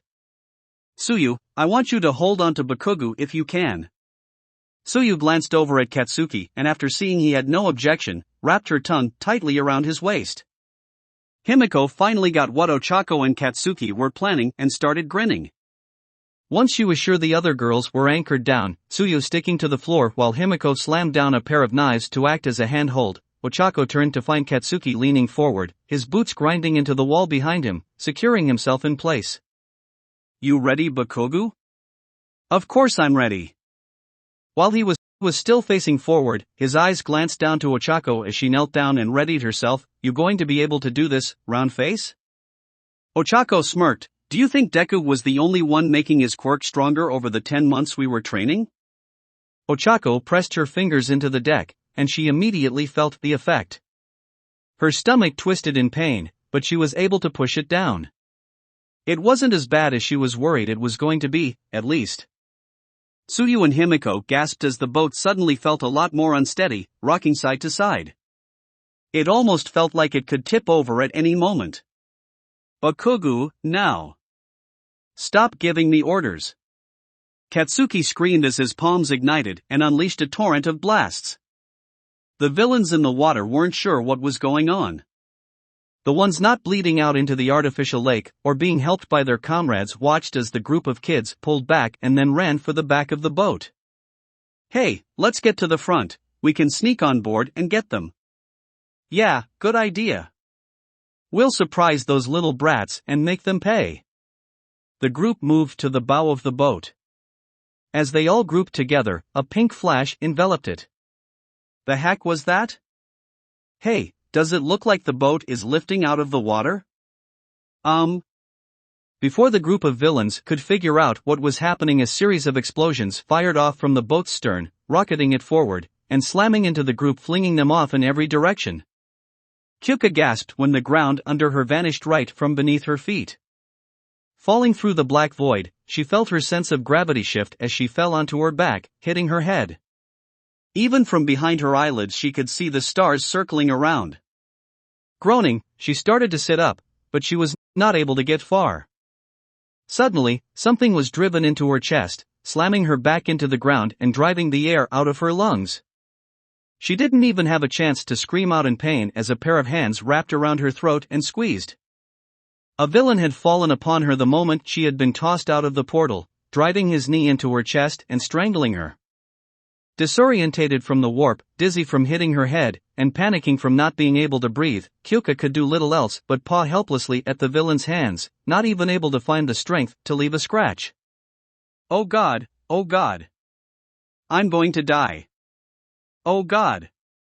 The villain, so triumphant in his victory, never bothered to see if anyone else had been teleported near him. So he never saw the other student land and immediately rush to Yuga's aid. He did, however, feel the wooden bat breaking over his head, sending splinters everywhere. The pressure now off her chest and throat, Yuga gasped for air, desperate to give herself the oxygen she was just denied. In her current state, however, she was not able to tell that the person who bent down and pulled her up by her arm was a fellow classmate, so on instinct, she began trying to pull herself free. Hitting, scratching, and even biting at the hand holding her. "Jiro. Jiro, please calm down. How do they know my name?" Fresh panic set in. This person knew her. Did they know where she lived? Did they know who her parents were? It was getting harder to breathe again. "Let me go. Let go. Jiro, please."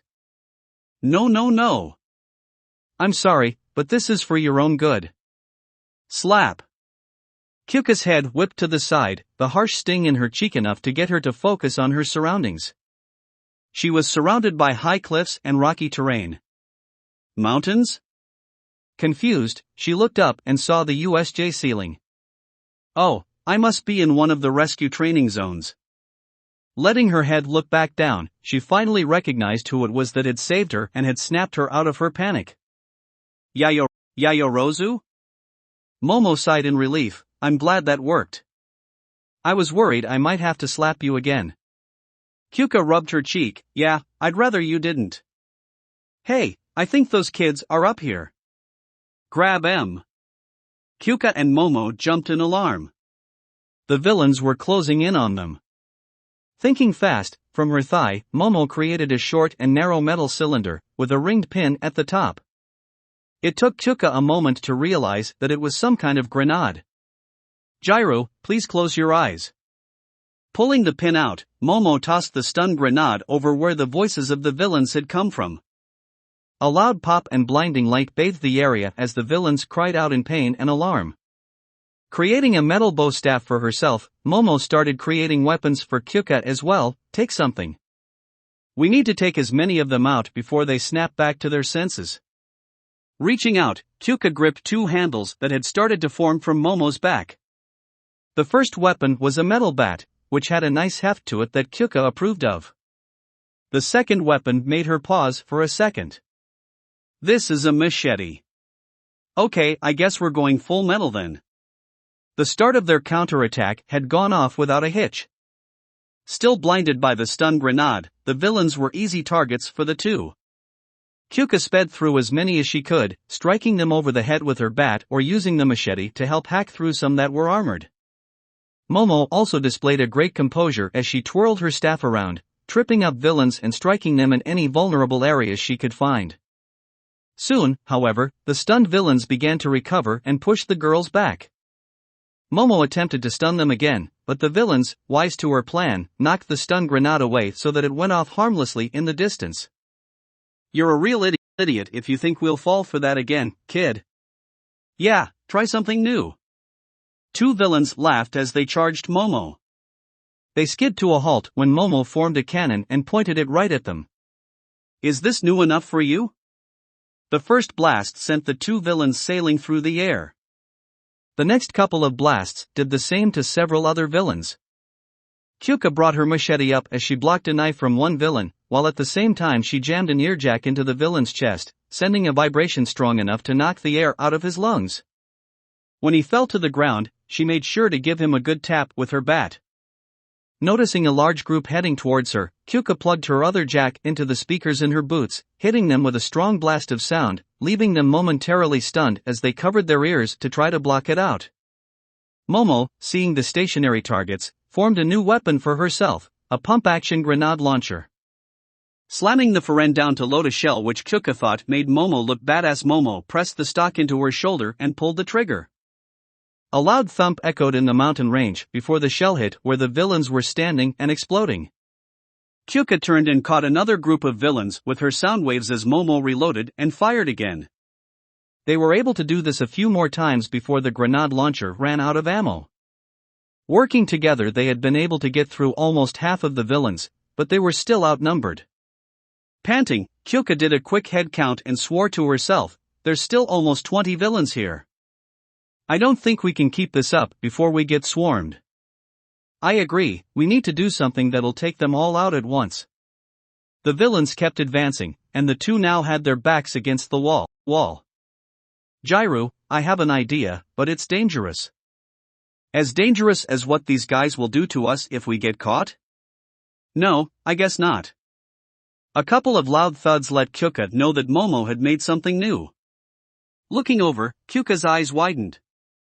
Momo had created two of the largest standing speakers she had ever seen, but instead of making them face the villains, they were facing the cliff face behind them.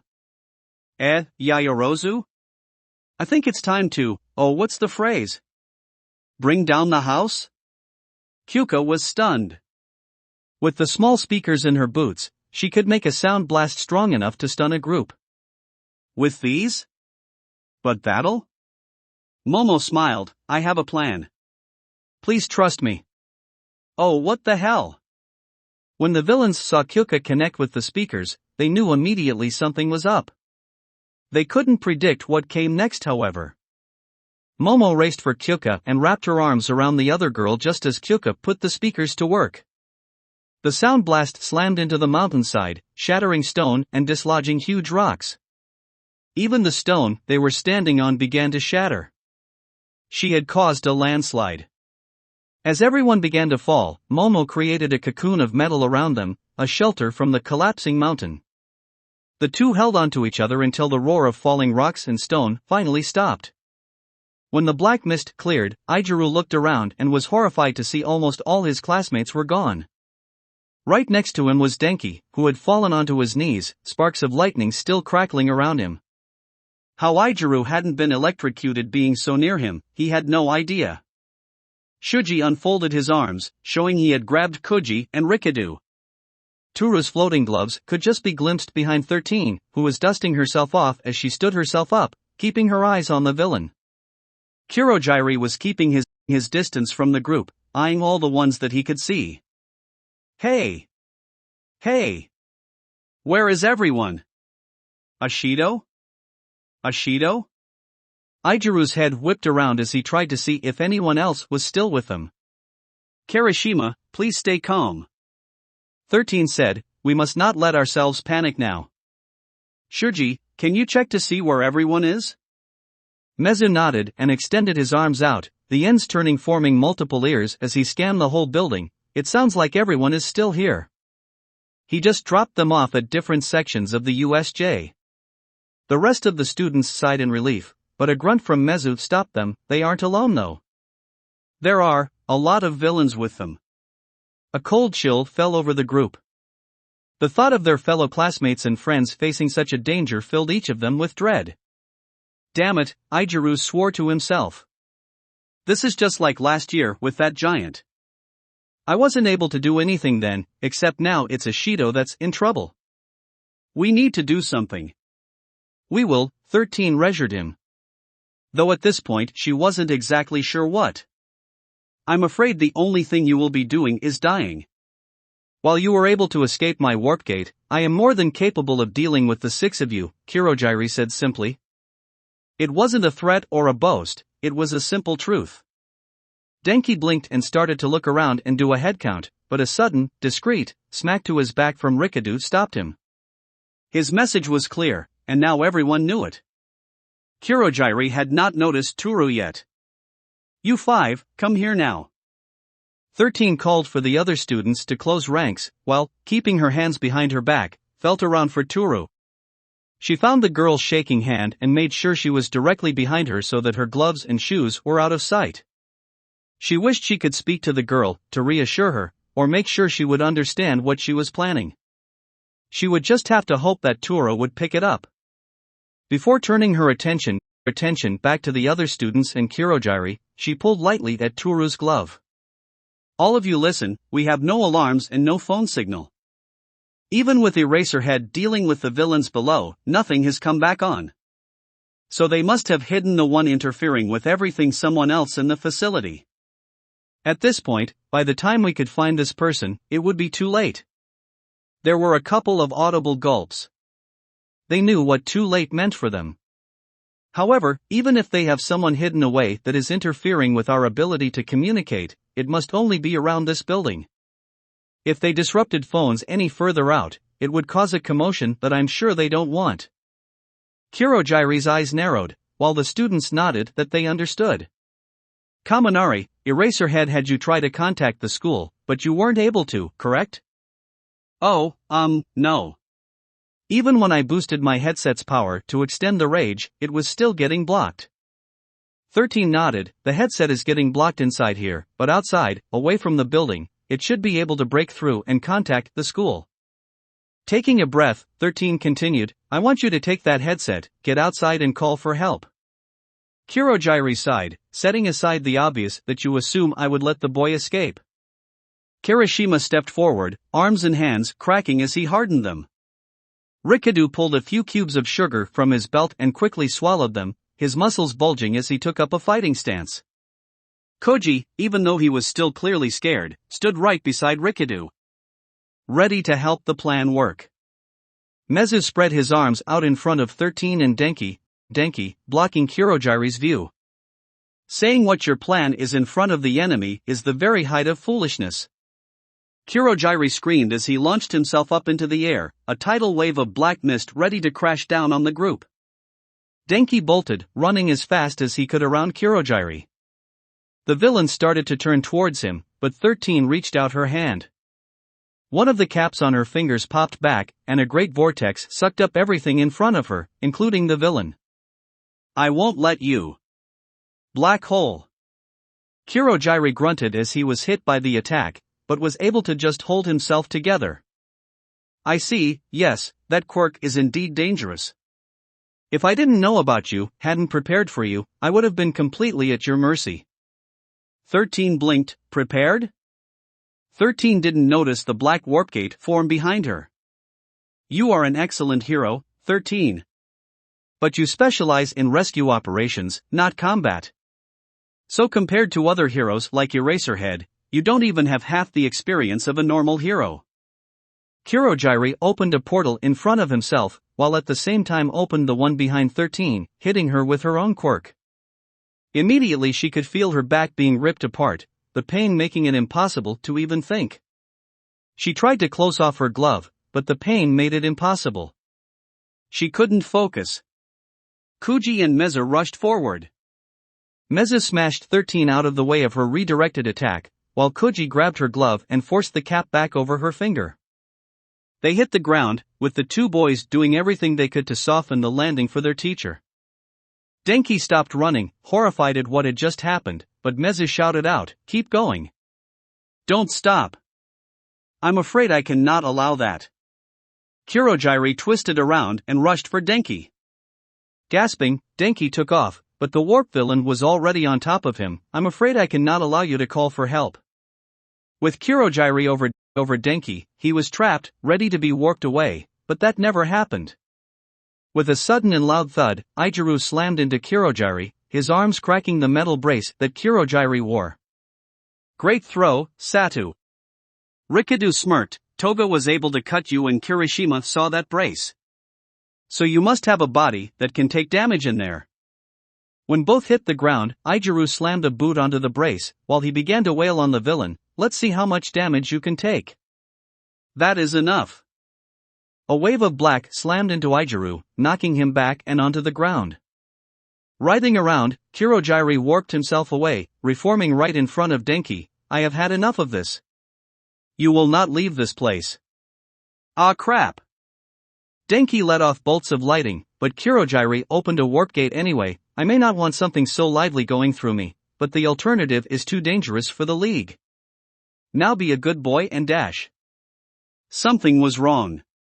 Something was very, very wrong. Looking down at Denki, Kurogiri's eyes scanned him from top to bottom. It took him a few seconds before he was finally able to realize what was missing. Where's the boy's headset? He was going to use it to break through our interference and call for help. But he doesn't have it? If he doesn't, then who? Kurogiri looked up, examining each student. None of them had it. He was about to turn his attention back to the boy in front of him, but he stopped. A little ways away from where 13 lay being tended to by Tsukuji and Mezu were a pair of shoes and gloves. Just lying on the ground. The front doors to the USJ opened and Kurogiri turned his head in alarm, just in time to see a seemingly floating headset split right through the opening. What? Denki cheered. Hagakure made it. Score 1 for our invisible girl. Invisible. You were just. Denki smirked, just the distraction. Now that she's out there, you would be able to find her even if you wanted to. Eyes narrowing, Kurogiri lifted himself up into the air, away from the bolts of electricity the boy was still shooting off. This is very bad. Twisting in on himself, Kurogiri vanished, leaving the group alone at the entrance. Ijiru looked over at the injured 13. Did we win?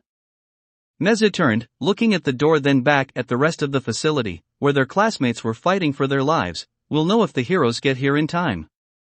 Mashireo panted heavily as he did his best to keep himself from collapsing onto the ground.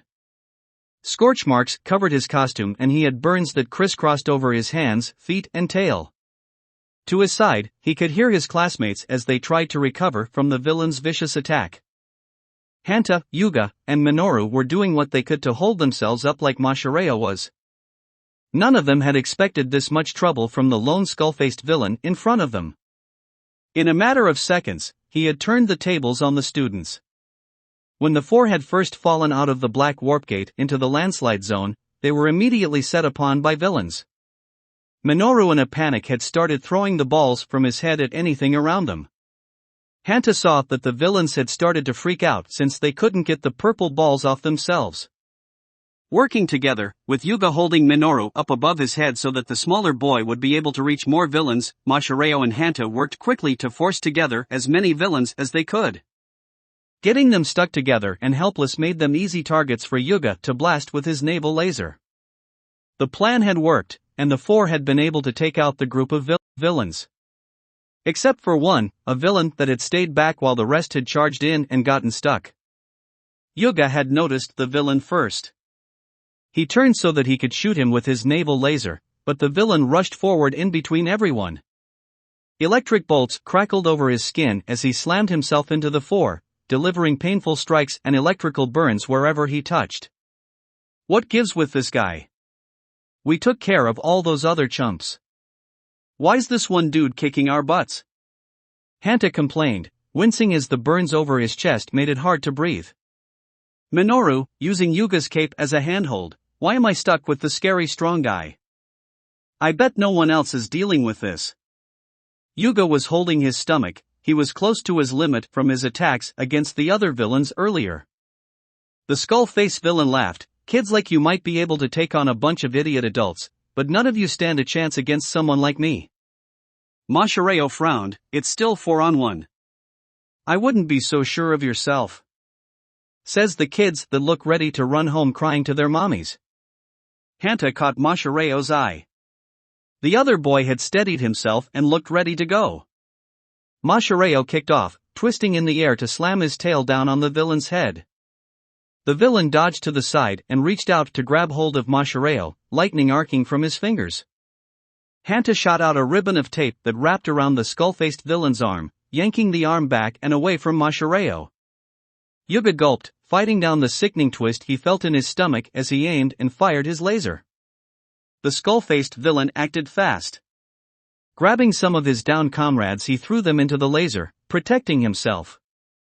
The lightning covering his body burned the tape off his arm, freeing himself. Twisting around, he blocked a strike from Mashireo, making the boy wince as his hands hit the villain's electrified skin. Grabbing the front of Mashireo's costume, he wrenched him to the side and tossed him into Hanta. The villain yanked off the remains of the tap from his arm. You kids are out of your league. If you had done what smart little kids do, you would have run. Maybe you'd have survived until we killed All Might. But now? The best you can hope for is that my electricity fries your brain before I make you all suffer. Minoru whimpered while Yuga practically waddled over to the other boys. The pain in his stomach made it impossible to stand up and walk. Mon Estimac. I think something is going to leak very soon. Hanta frowned. We need to find a way to make him sit still for at least a few seconds. If we could do that, I'm sure me and Mineta would be able to trap him like the other villains. Even if one of us could hold him, he'd just shock up on the spot. Mashireo frowned as he glared at the villain. He was sure he'd be able to hold him. He had been taken off guard before, but he was sure he'd be able to catch him this time. He just needed something to at least dull the villain's electric quirk. Looking down, Mashireo saw the charred remains of Hanta's tape. Sero, Mashireo started, keeping his voice down. When you had his arm wrapped up, were you getting shocked at all? No, I wasn't. I guess my tape isn't very conductive. Mashireo paused, then looked at Yuga. Aoyama, do you think you can fire one more laser?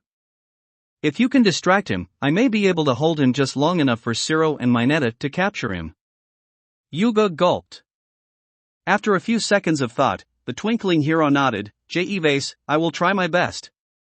Minoru's head whipped around as he looked up at Mashireo. Hey, what are you planning? The skull-faced villain frowned as he watched the kids. Are you brats going to actually do something? If you're just going to give up, you're taking all the fun out of this. No, we aren't giving up. Aoyama, now. With Mashireo's yell, Yuga forced himself up and fired the largest and brightest beam he could through all the lenses throughout his suit. Most didn't come close to hitting the villain, but the brightness of it made it impossible for him to see. As the light began to fade, he caught a glimpse of something heading right for his head. Reaching out with both hands, the villain grabbed Mashireo's tails, stopping him just short. You think a trick like that would work on me? Get real. Lighting arcs from the villain into the tail. He could smell burning, but was confused when he didn't hear the boy screaming. Then he got a clearer view of what he had grabbed. It was Mashireo's tail, but it had been wrapped up in a thick layer of tape. So while the villain's lightning burned the tape, it didn't electrocute him through it. Mashireo wrenched his tail from the villain's grasp and closed the distance, grabbing his wrists with his hands and arms covered in protective tape. Sero. Mineta, now. Minoru screamed as he ripped off more of the purple balls from his head and threw them into the villain's back. Please work. Please work. The villain tried to free himself, sending bolts of lightning into Mashireo and burning the tap around his hands and arms, but he held firm, not letting the villain escape. Hanta at the same time shot out twin streaks of tape that wrapped around the villain's shoulders. Gripping the tape, Hanta twisted around and pulled as hard as he could. The villain was pulled off his feet and slammed onto his back, where all Minoru's purple balls were, sticking him to the ground. Hanta rushed to Mashireo's side as he hurried to help put out the burning tap and get it off. Yuga was lying on his side whispering Nicole Pa. Ne pas fur s'il vous plaît. Minoru stomped over the villain's side, hands on his hips. How's that for a bunch of Kouch? The villain, while stuck, was still awake, and, with a scream, tried to zap Minoru when he got too close. You brats are dead. Do you hear me? When I get free, I'm going to rip each and every one of you apart. Yeah, good luck getting free, pal. I took a great dump today, so my balls are nice and sticky. Please do not antagonize the villain, Mashireo pleaded. Yeah, and that's gross man, Hannah said, but he wasn't very convincing, as he said it while holding back a snicker. Hey, we won, we should celebrate. Mashireo looked at the captured villains, then out past the zone towards the courtyard far in the distance. I think I'll celebrate once this is all over, and all the villains are gone. For the multiple villains waiting, they felt like they had drawn the short straw.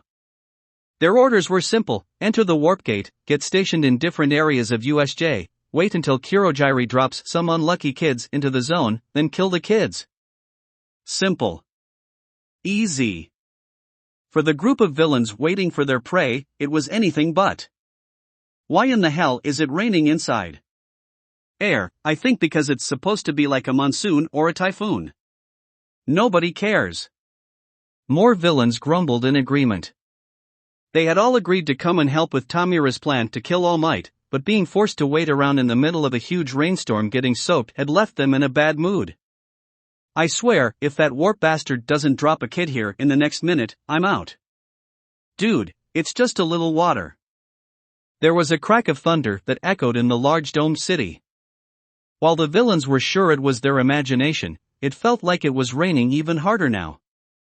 I'm taking the first kid I can get my hands on and drowning them in one of the street drains. Okay, no need to be a drama queen. I'm drowning a fucking kid. Die wet, you fucking brat. Further complaining and grumbling was cut off when a black warp gate started to form above them. Finally. About time. The first one is mine. I want to drown them. You know, it'd really suck if whoever Kurogiri dropped had some kind of lightning quirk. Why the fuck would you even say something like that? A single student fell out of the gate and hit the wet street with a thud. Just one? Mine. Dog pile him quick. As the villains rushed the fallen student, their day quickly went from bad to much worse. In an instant, all the water flash froze and the downpour zone became the blizzard zone. Anything that had been covered in water was frozen solid: buildings, plants, streets, cars, and villains. What the fuck? Shudo grunted as he got back onto his feet, flexing his right arm, which was a little numb. He was pretty sure he'd fallen on his funny bone. Dusting off some stray powdered snow off his body, Shudo looked around and confirmed he had frozen all the villains in the vicinity. None looked like they would be able to break free. That Kurogiri said he was going to scatter us and torture us to death. I guess he meant to have these guys pick us off or something. Looking over the villains, he could tell, even while they were covered in ice, that none of them looked too intimidating. All this water made it easy to freeze them all, but I doubt even without it they'd have posed a threat to me. I'd say I was sorry for treating you all so rough, but you all look like thugs that decided to take the easy route since you didn't know what to do with your quirk. So at least use this time to reflect on your actions that lead you here.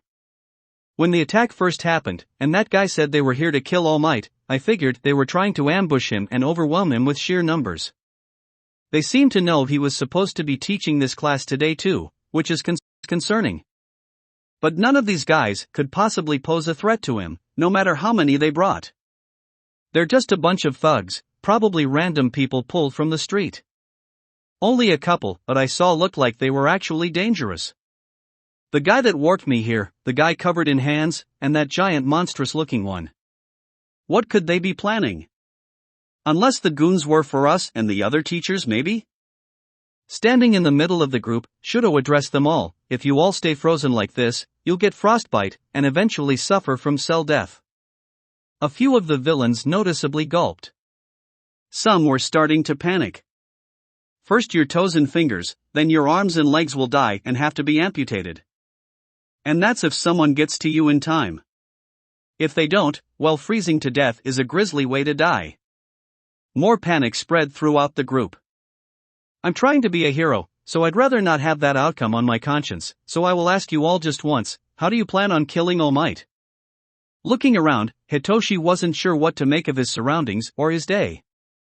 At first it had been normal.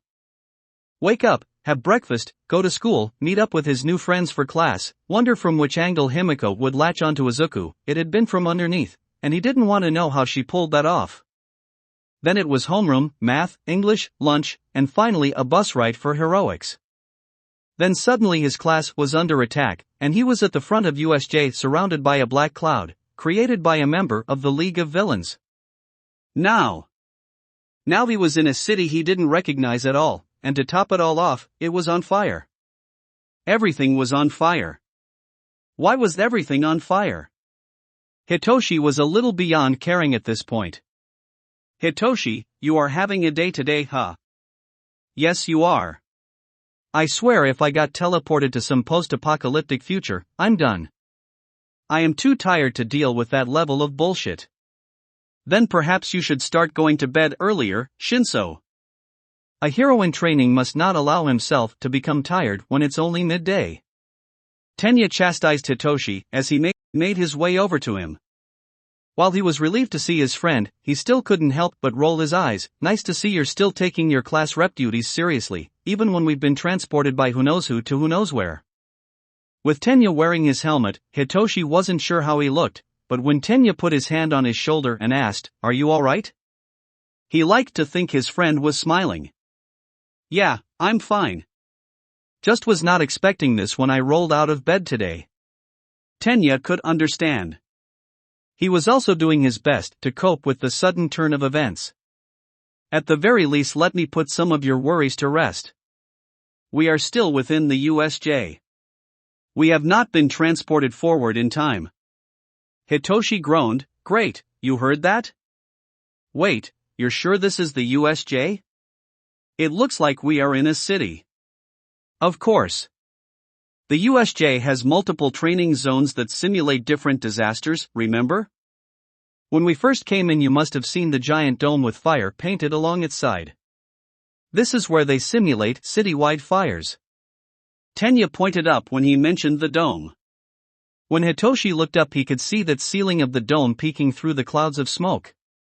Okay, so we got warped here, then everyone else must have been warped around to the other zones as well.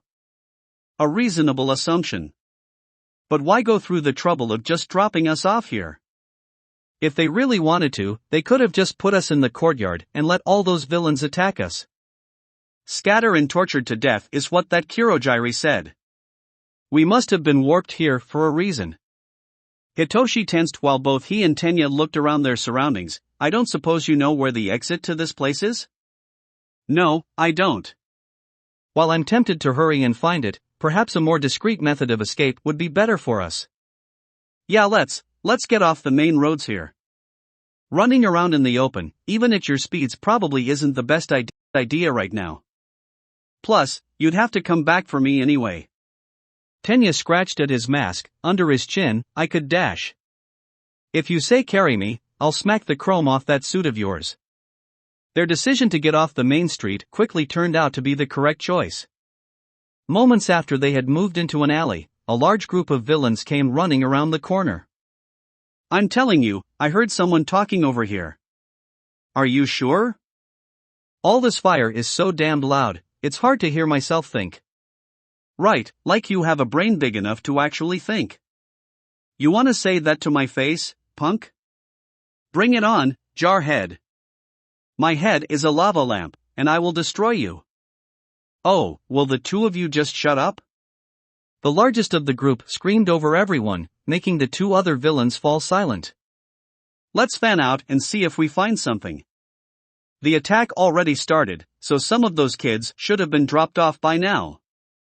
From their alley, both boys glanced at each other and slowly backed up further away from the group. Okay, so now what? Hitoshi hissed between his teeth. We should fall back. Yeah, but what are we going to do after that? If we're lucky, this will have been all of them, and we might still be able to sneak by and find the exit. And if we can't? Tenya glanced back over his shoulder at the large group. They were splitting up, checking buildings, cars and even alleys. Then we may need to come up with a plan to even the odds. When the two made it to the other side of the building, they confirmed what they had been afraid of. The villains had already surrounded the area. Any real chance of a stealthy exit was all but impossible at this point. Moving to the center of the maze of alleys, both ducked away and began to come up with a plan. Most of those guys don't look too tough. A good kick to the head would probably knock them out cold. The problem is I don't want to fight them in the open. They could overpower us just from their sheer numbers. Hitoshi nodded, so we should keep the fight in the alleys. Their numbers won't matter much in here. We should also see if we can take advantage of the fact they are splitting up. If we could lure one or two at a time away and neutralize them quietly, we'll increase our chances of success. The only issue is how do we set up a trap and keep ourselves safe at the same time? Hitoshi plucked one of the mini-speakers off his belt and held it up to Tenya. I think I can help with that. Tenya was able to help quickly spread out a few of Hitoshi's speakers throughout an alley that was in the middle of several buildings. While he did this, Hitoshi climbed up a fire escape and positioned himself so that he had a bird's-eye view of each place a speaker was left. The higher vantage point also helped keep the wires from getting wrapped around to many corners and be relatively out of sight. The plan was simple: if a villain strayed too far from the rest of the group, Hiyoshi would use the speaker to draw in the villains, and when they got close he would say something to get them to reply. He would pretend to be a scared student, or he would insult them. He was also able to fool them into thinking that one of their comrades was calling after them. Hey! What are you two doing? You find those kids yet? No, nothing. Ha, hey, what's your deal? You look zoned out. You're an idiot. Hitoshi sighed. The trap was tricky when there were more than just a single person. He had to be quick to snag the other guy before he got too freaked out. Hitoshi was also now realizing that while his setup let him extend the range of his quirk, it was still limited. He still had to speak up for his voice to carry through the wire and be amplified by the speaker at the other end. He also still had to see the person he was going to brainwash. He was also learning that trying to disguise his voice was killing his throat. Pulling out his phone, he contacted Tenya. Got two more for you. Up by the north speaker. I will be right there. Tenya's voice came in over his headset. Tenya, after setting up the speakers, would stay hidden until a villain was caught. He would then rush to where the villain was and Hitoshi would order the villains to follow him to the main building. Tenya would then secure them and stash them away in closets or locked offices.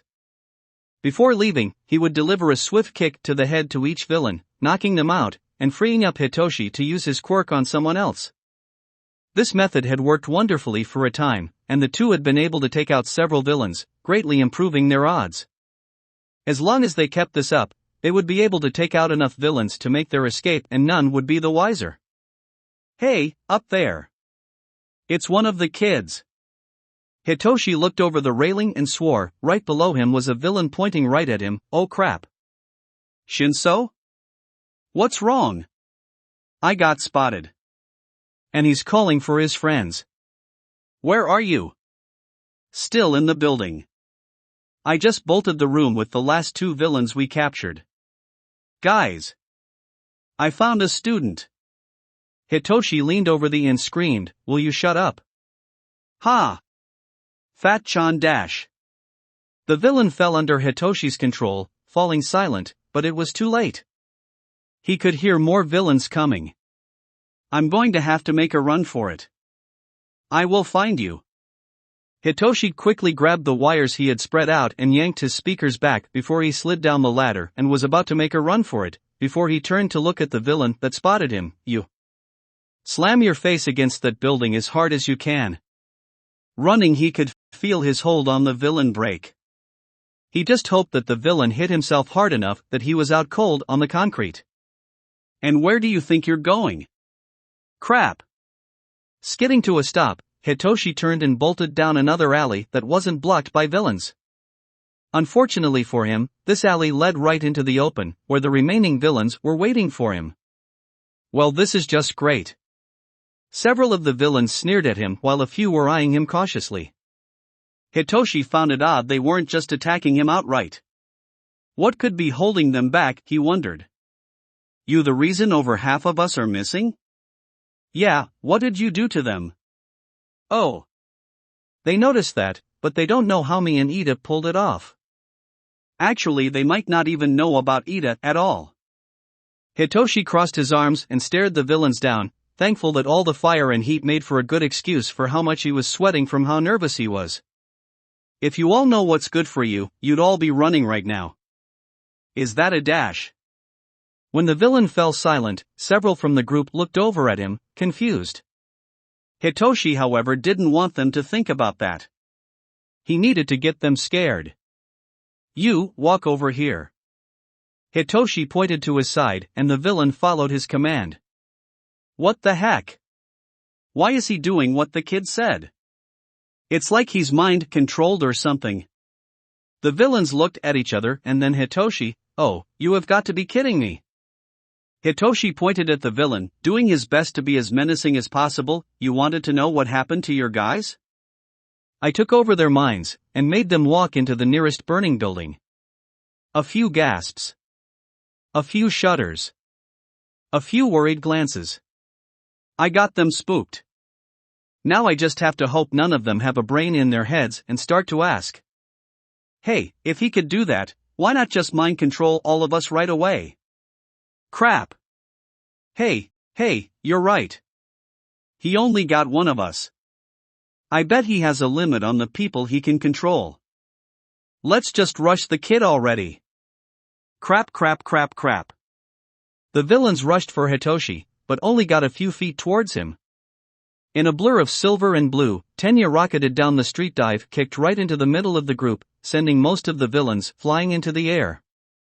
The couple few that were still standing, and hadn't recovered from the shock of the surprise attack, Tenya dispatched with a quick kick to their faces. Are you alright, Shinso? I got here as fast as I could. Hitoshi let out a huge sigh. Class rep, if nothing else, you have your dramatic timing down pat. Thank you? We've dealt with most of the villains now. I say we make our run for it. Yeah, let's get going. Ochako could feel the strain of her quirk really starting to affect her. Her stomach was starting to twist into knots, and she was pretty sure she could already taste her lunch and breakfast.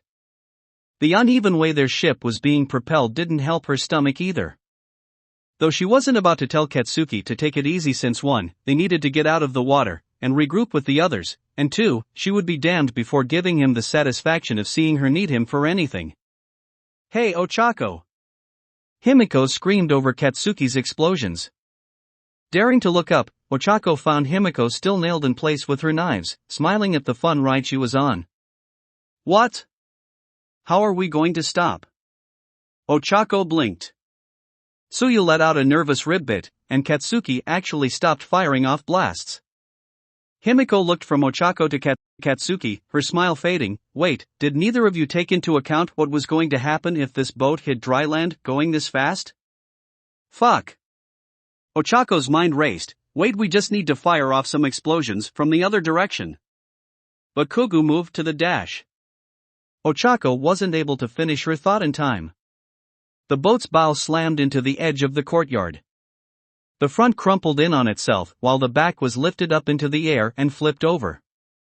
Tsuyu, still holding onto Katsuki, launched the two of them off the stern. Toga, give me your hand, hurry! Ochako screamed as she reached for Himiko. Yanking the knives out of the floor, Himiko leaped forward and grabbed Ochako's hand.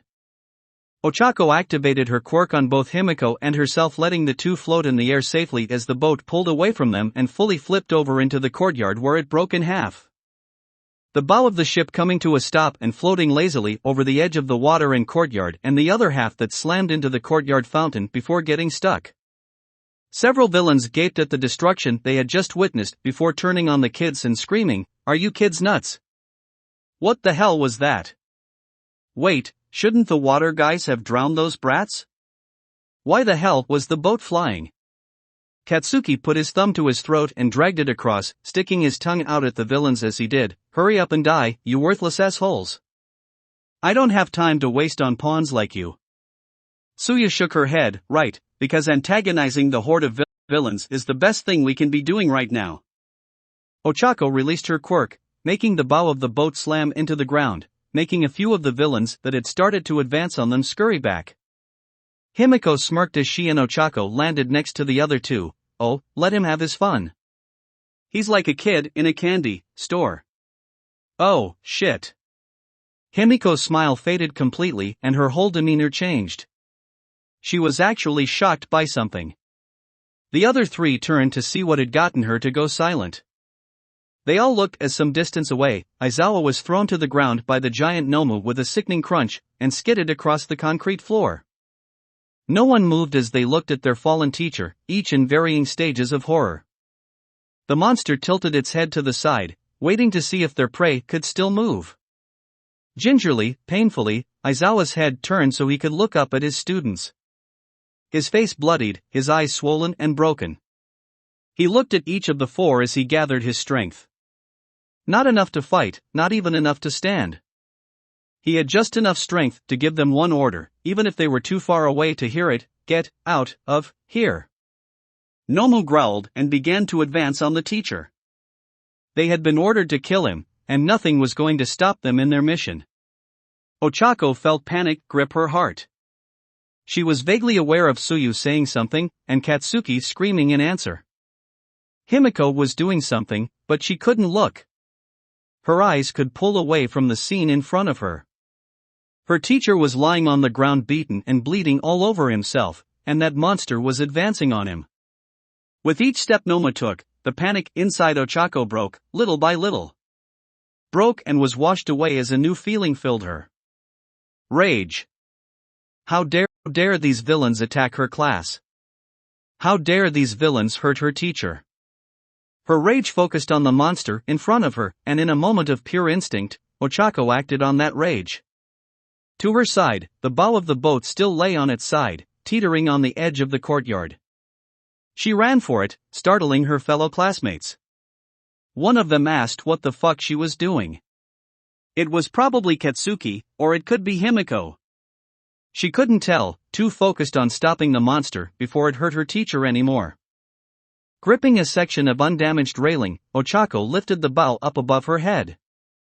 With it broken in half, the pain it caused her stomach was greatly reduced, but it was still half a boat. So it would still cause a lot of damage. The villains around her gasped, and scrambled back, horrified that the little girl had been able to pick up the large wreck. Get away from Aizawa-sensei! Ochako reared back. The villains' horror became outright panic and fear as they realized just what Ochako planned to do next. Ochako chunked the bow as hard as she could, sending the front of the boat careening right towards Nomu, with the other villains jumping or ducking out of its way. What happened next left everyone speechless. It wasn't the boat slamming into the monster, leaving it a smear on the concrete floor. It wasn't the monster using its brute strength to catch the boat. It wasn't the boat shattering into pieces when it made contact. It was that nothing happened. The boat hit Nomu dead on, but it didn't break or splinter or anything. It simply bounced off and came to a stop. Ochako couldn't understand what she was seeing. Something should have happened. Even if the monster had some kind of invulnerability quirk, then at least the boat should have been damaged where it struck it. It's like all the force behind it just vanished. It made no impact.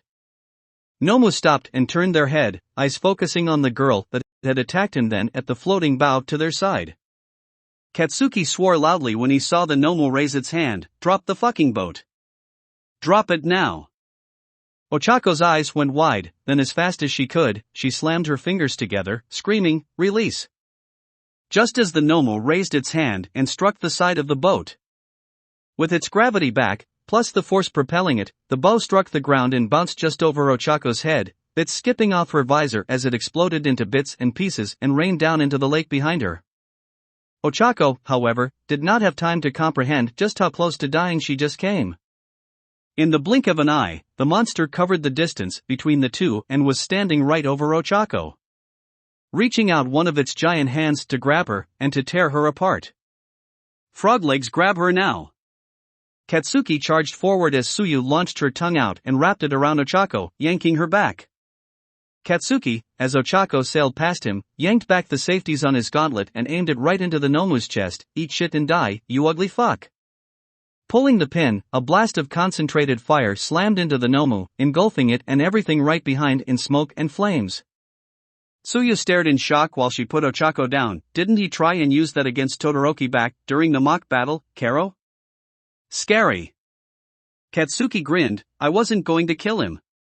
Don't worry about stupid shit like that. Around them, the villains were understandably freaked out. What the hell is wrong with these kids? Why does he have a cannon? Who gives a kid a cannon? With his grin taking on a feral quality, Katsuki turned to the group of villain, raising his hands up, and he popped off some explosions in his palms. That's right, you fucks. You should be terrified of me. I'm the next number dash. Tsuyu's tongue shot out and ripped Katsuki off his feet, pulling him back towards the group. Frog legs, what the hell are you doing? Bakugou, shut up! Ochako screamed. She pointed at the clearing smoke. Look. Katsuki did and tried his best not to show how freaked out he was. Are you kidding me? The smoke had cleared enough to show the Nomu, still standing, and besides some scorch marks on its pants, completely unharmed. The villains, seeing their monster unharmed, cheered. What the fuck does it take to hurt this guy? He's got to have some kind of invulnerability quirk, Ochako reasoned. On top of fucking super strength? The flying boat parts were still fresh in Katsuki's mind. So where does that leave us, Kero? Fucked, Himiko added grimly. Nomu crouched down, getting ready to charge the four students. Before it could, however, Nomu, don't move. The crowd of villains parted as Tamura walked through them. This action, on top of him being able to tell Nomu what to do, got Ochako's attention. The boss? She whispered. Probably. The others are scared of him at least, Himiko noted as she watched some of the villains go out of their way to put some distance between themselves and the man in black. Who the fuck are you, Handman? Katsuki asked, while making sure to keep an eye on the now still giant. You're awfully noisy, brat. I am Shigaraki Tamura, the leader of the League of Villains. Himiko blinked, sharing a glance with Tsuyu. There's a league now? When did that happen? Tamura ignored her, his eyes set on Ochako and Katsuki. You four, or really, you two have made quite the mess, haven't you? Aren't heroes supposed to keep collateral damage to a minimum? Fuck you.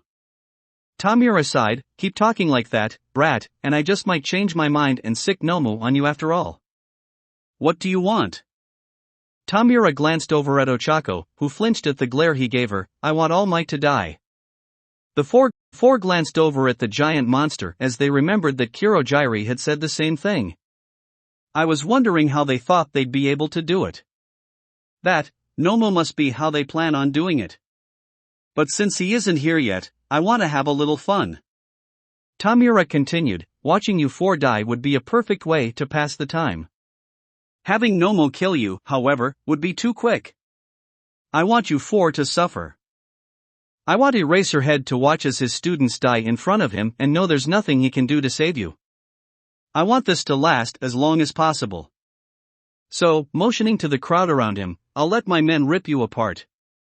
Katsuki growled, more pops and sizzles crackled in his palms as he looked over the villains. You want to send your troops into a meat grinder? Be my guest. Please don't speak for all of us, Tsuyu grumbled as she knelt down onto her hands. Himiko pulled two knives from her holsters, twisting them in her hands. Ochako crouched down, readying herself for the fight. When no one moved for the first few seconds, Tamura turned to his men. What are you waiting for? Get them. Now. Whatever reservations the villains had, going up against a group of kids, one of which could throw a boat around, and another that had cannons for arms, they were nothing compared to the fear they felt for the man giving them order. With a chorus of yells, the villains charged. The first ones to run up on Katsuki were promptly hit in the face with multiple explosions, sending them crashing to the ground, burnt and charred. A villain dove for him, hoping to grab onto him, but Katsuki used the man's face as a step as he propelled himself up into the air. Grabbing the grenades at his belt, Katsuki tossed them into the crowd. While several villains rushed to get away, there were many who were still too bunched up and tripped over each other. The grenades' explosions threw many of the villains up into the air, where they either crashed down onto the hard ground or onto other less fortunate villains. Twisting his hands back, Katsuki shot himself forward into the largest group he could see, slamming his boots into one villain's face to break his fall. Keeping herself low to the ground, Tsuyu launched herself into the first villain she saw, slamming her shoulder right into his gut, knocking the air out of him. Landing, she twisted herself around and kicked the falling villain as hard as she could, and, since her quirk was frog, she could kick really hard. Sent flying backwards, Tsuyu heard several satisfying grunts and thuds come from behind. "Come here, little girl." A large bug-faced villain stood over her, menacingly. "I'm gonna ack." Not letting the villain finish, Tsuyu spat out a large glob of mucus into his face. While not very strong or acidic, suddenly having a large, slimy thing stuck to your face that also did burn a little was enough to make anyone freak out. While he clawed at his face, Tsuyu leapt up onto his shoulders and drove his face into the ground. Ochako recalled everything Gunhead had taught her as she ducked and dodged around the numerous villains as they attacked her. Make them miss. Sidestepping a wild punch, Ochako drove her elbow into the man's jaw, dropping him and his teeth to the ground. Capitalize on their mistakes. When two villains tried to charge her, only to get into each other's way, Ochako ducked forward and tapped both with her fingers. Immediately after their gravity was taken, she gripped both their fronts and tossed them into the air. Punish anyone who gets lucky. A glancing blow skipped off Ochako's visor. Grabbing the arm, Ochako brought her bracer down on it as hard as she could. The snap was oddly satisfying for her to hear. Someone got their arms around her from the back while another woman reached for her neck. Ochako drilled her elbow into the villain's ribs, forcing him to let go. With her other hand, she grabbed the woman's shirt and yanked her forward, slamming her face against her visor. Her visor was made to handle large impacts, but the woman's face, not so much. Twisting around, and seeing the other villain was still bowled over, Ochako slammed the side of her boot into the man's head as she delivered a hard kick that sent him to the ground, out cold. More villains rushed forward, but Ochako was ready for them. Soon more villains were bouncing off the ceiling. The moment the villains surrounded them, Himiko vanished. She had told Nizu that a crowd of people was the best place to disappear, and her immediate actions were living proof of that. Unlike the students from before, these villains had left enough space between themselves so they could attack her without hitting themselves in the process. This was just the right amount of space for her to get to work.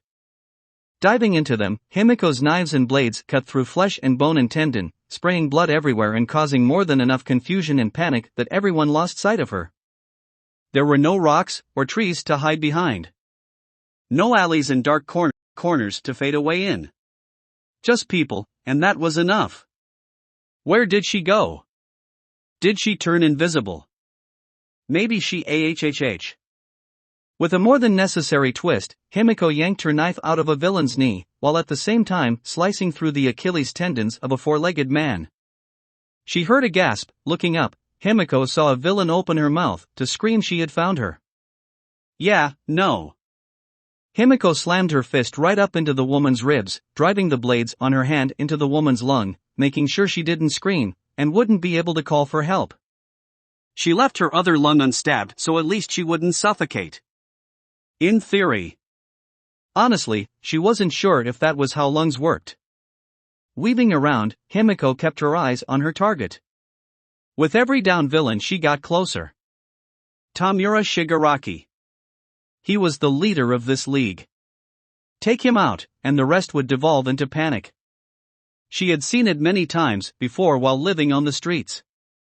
Gangs like to see themselves as an unstoppable force, but kill the leader and the members either scatter or kill themselves within fighting. She had made it to the edge of the crowd, and Tamura was right in her line of sight, busy watching the fight. While there were no more villains between her and him for her to hide in, she had ways of slipping by. Her quirk, transformation, made it real easy to sneak up on people. And as luck would have it, she was coated in more than enough blood to hold a form long enough to get over to the leader and take him down. Better yet, none of her friends, especially Izuku, were close enough to see her use her quirk, so she wouldn't have to explain anything and freak them out. She gets to stop the bad guy, and no one would question how she did it. Win-win. Maybe Izuku will be so impressed he'll want to celebrate. Big win.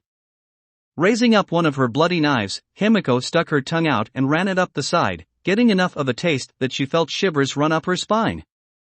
She had missed this. The taste of real blood. Not the fake stuff she was forced to drink. The taste of real blood ignited a fire inside of her. Urges burned, begging to be let free. It took a great deal of will to force them down. She had a job to do. She had people counting on her, which was a new feeling she was desperately trying to deal with. Besides, this wasn't the blood she really wanted to drink. No, this taste was just for her quirk, and nothing more. This was business, not pleasure. No, the blood she wanted to enjoy, to revel in its taste, its flavor, belonged to a boy with green hair and freckles she desperately wanted to spend all night counting and to see just how far down they went. Focus, girl. It's time to go to work. Himiko felt the change come over her as her new form took shape. I guess now I'll get to find out if those nut jobs actually made me something that won't get destroyed when I transform in it. Tamura sighed as he watched the fight unfold. What the hell are they teaching these kids? They're so violent. Another explosion went off, while at the same time more of his men were sent sailing weightless into the air before suddenly plunging back to the ground. He could see the green girl hopping from one person to another, jumping off their heads, and kicking them into the one another every time she jumped. That's 3 of them, but where did that 4th one go? The other girl had been swarmed by the villains, and he was sure she was about to get crushed, but soon pained and panicked screams echoed over the crowd. People started getting picked off, and no one could find where the girl had disappeared to. Movement to his side made Tamura look over and see one of his villains walking the outer edge of the crowd, moving away from it. A large man with a stone jaw was putting some distance between himself and the commotion. Hey, what do you think you're doing? I don't want cowards in my league. Just waiting for an opening, boss. Can't do much when everyone is all crowded together. Great, the pawns are trying to think for themselves. Your job isn't to try and think about what to do. Just do what I say. The man grunted, but kept walking around. At first Tamura didn't really care. He could just kill the man later if he felt like it, but soon something started to feel off. He just didn't know what it was, but something had his instincts on edge. Red eyes scanned the courtyard. Nomu was standing by as ordered. Kurogiri was still up by the entrance, though the commotion he had heard from that direction had given him some cause for concern. Eraserhead was still lying on the ground, though it looked like he had started to try and crawl towards his students. However, he was so injured there wasn't much reason to be worried about him anymore.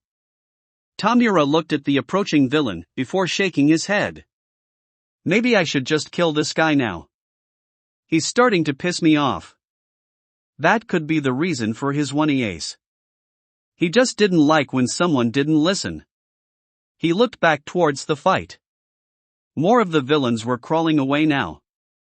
Some burnt, some nursing some nasty bruises, either from a kick or belly flopping onto the concrete floor. Most of them were bloody messes, clutching at severed or deeply cut limbs. One man was clutching at his knees. Tamura blinked. The man was nothing special, except he had a stone jaw. Just like the man walking up to him, who was almost next to him. The man noticed Tamura looking back from him and then the crow. He looked and saw the bleeding double. Shit! The villain yanked out 2 large knives and drove them right into Tamura's chest. Since Tamura had already been on edge and had seen the man's double, he was able to get his hands up in time and catch the knives. While he now had deep cuts in his palms, he was able to stop the knives just shy from going right into his chest. Himiko clucked her tongue in annoyance. Damn, just my luck that the person I copied crawled out like that. Pushing forward, Himiko frowned as Tamura was able to keep the knives away. Damn guy I transformed into looks big, but he's weak as shit. Look at you, catching my knives like a real badass. Tamura tightened his grip on the knife blades. You tried to kill me. Himiko laughed, which sounded strange coming from the big man's mouth. You're the big bad villain here. Don't think you're in a place to throw stones. And you're supposed to be a hero? Pfft, hell if I know. I'm just here to stop you. This time it was Tamura that laughed. You sure let in some strange ones this year. Oh, you have no idea. But how exactly do you think you're going to stop me? Himiko's manic grin came through, even while looking like the stone-jawed man. If anyone else had seen it, they'd probably be a little freaked out. I'm going to stop you by jamming these knives right into your chest. If you're lucky, you'll still be alive when the heroes get here. Tamura smirked, though you couldn't see it past the hand over his face. Knives? What knives? Himiko blinked and glanced down. To her shock, she watched as the bright steel of the knives darkened and then exploded into a cloud of dust in Tamura's grip. It wasn't just the blades that fell apart, however. The black leather grips rotted away and the plastic handle turned to dust. A deep painful itch ran up her fingers into her hands. The skin was turning gray and cracking open. The same pain was spreading up her arms as well. Distracted by the sudden turn, Himiko only just saw Tamura reaching for her face, his fingers just brushing the skin. The brief touch was enough. The same pain was spreading out everywhere. Snarling, Himiko kicked herself backwards, getting as much distance as she could as quickly as she could. At the same time, she tore her disguise off her body, the gray goo of its remains splattering on the ground, though this leftover residue quickly dried and decayed away. Hurriedly, keeping an eye on Tamura, Himiko checked her hands, arms, and face. Confirming that it was only the disguise that had been affected, and not her actual body. Though I bet if I had waited even a second longer, I'd have been a goner no matter what I did. Reaching up, Himiko pulled another set of knives out while at the same time confirming that at least she did still have all her gear. She made a quick mental note to thank whoever made her costume. Twirling the blades in her hands, mostly to make sure everything was still working, Himiko eyed the man in front of her. Okay, Mr. Bad Touch, now I get what's going on. With a loud explosion, Katsuki blasted away the last of the villains in front of him, opening a path for himself, Tsuyu and Ochako. The three rushed out as the villains behind did their best to recover. Ochako gasped when she saw Himiko in front of them, staring down the leader of the League of Villains, Toruma. How'd she get in front of us? I was worried when we couldn't find her, but I guess she was just fine. Toga. Are you alright? Himiko kept her knives pointed at Tamura as she backed up, falling back with the other three guys. Do not let that one touch you. Toga? Katsuki scoffed, the hell has you so spooked? I just saw this guy's quirk. Remember the break-in yesterday, and how the gate was so torn up? Ochako nodded. She could still clearly see Izuku picking up a piece of scrap off the ground and easily crushing it in his hand. He's the one that did it. Karo. Wait, what? This skinny bitch? Himiko nodded. He turned my knives into dust, and I saw what it does to a person. It's some kind of destruction quirk. He touches something and it just dies. Decays, actually. Everything can be destroyed, gates, people, societies. All of it. All it takes is a little touch. There was an unhinged tick to Tamura's voice that sent a shiver up the three students' spines. Katsuki recovered and flipped Tamura off. Yeah, big scary villain. Like I give a shit. His quirk is worthless if he can't touch us, so don't get touched. Around them, the remainder of the villains began to converge on them.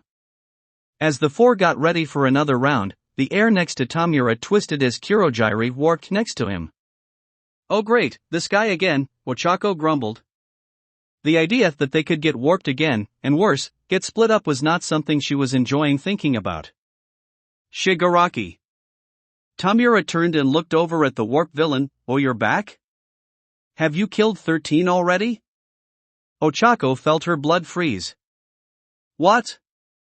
I was unable to. There were students that escaped my warp gates that prevented me from finishing her off. Prevented you? So you ran away? Not exactly. During my confrontation, one of the students was able to escape. She is most likely already contacting the school for help. And you didn't go after her? Tamura's voice cracked and his fingers twitched. She is invisible. Hagakure. She got out. Then backup is on the way. While Ochako and the others felt some relief hearing this news, their attention was immediately brought back as Tamura began to shake. His fingers clawed at his neck, digging his fingernails into the skin, tearing at it until the welts began to bleed. Kurojiri, you. Just when it seemed he was about to rip his own throat open, his hands fell to his sides and his whole body slumped, his face staring up at the ceiling. Oh man. This means it's game over already. This sucks. What the heck? Ochako was completely thrown. 1 second Tam Man looked ready to murder anyone next to him, and now he was whining like a spoiled child. Katsuki's eye twitched as he had no idea what to make out of what he just saw. Suyu just croaked nervously, Tamura's unhinged personality making her more nervous than before. Himiko was completely flummoxed. She couldn't get a read on this person, and coming from her, who prided herself on reading people, this said something about the man in front of her. Kurojiri, we can't win if she brings all the teachers from UA here. That many pros, we'd be crushed instantly. This really is game over for us. Let's just go home. Around them, the remaining villains were clearly in agreement. None of them wanted to be around when the teachers got there. Ochako narrowed her eyes as she watched the man. He's just going to give up? This whole operation was to kill All Might, right? He should know that UA is going to beef up security now. He won't get another shot like this again. He's treating this like He's treating this like a game. This whole thing was a game to him. He's like. Himiko glanced over at Ochako. He's like a child. Throwing a tantrum 1 second and just giving up the next. So he's a fucking crybaby. What's the big deal? Have you ever seen a little kid lose gracefully before? Suyu asked. Everyone looked over at her. When my little sister loses, she'll flip over the board and send the pieces everywhere. Ochako felt a new feeling of dread come over her. USJ was the board, and they were the game pieces. Straightening up, Tamura looked over at the four. Oh yeah, before we go, there's one last thing I want to do. Himiko felt the killing intent first. Alarmed, she pushed the two closest to her away, only to find that Tamura had already covered the distance between them. Shit, he's fast. I'm going to kill some of these kids and smash All Might's pride. Himiko dodged to the side, but her eyes widened when she realized she wasn't the target. Nor were the two she had been able to push aside. Tamura had his hand reached out for someone else. Ochako, move. Don't let him touch you.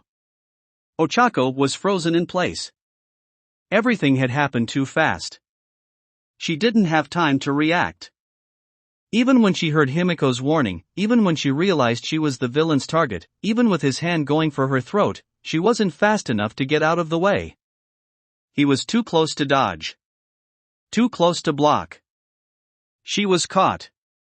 All she could do was close her eyes. Time passed. 1 heartbeat. A second. A third. Nothing had happened. Confused, Ochako opened her eyes and was greeted with a sight she wasn't sure what to make of. Tamura was standing right in front of her, hands reaching out to grab her neck, but now, he was glowing. He, along with all the villains around them, were glowing bright green. Green? Wait, green. The moment it clicked for her, and the others, a new voice echoed into the courtyard. Get away from her.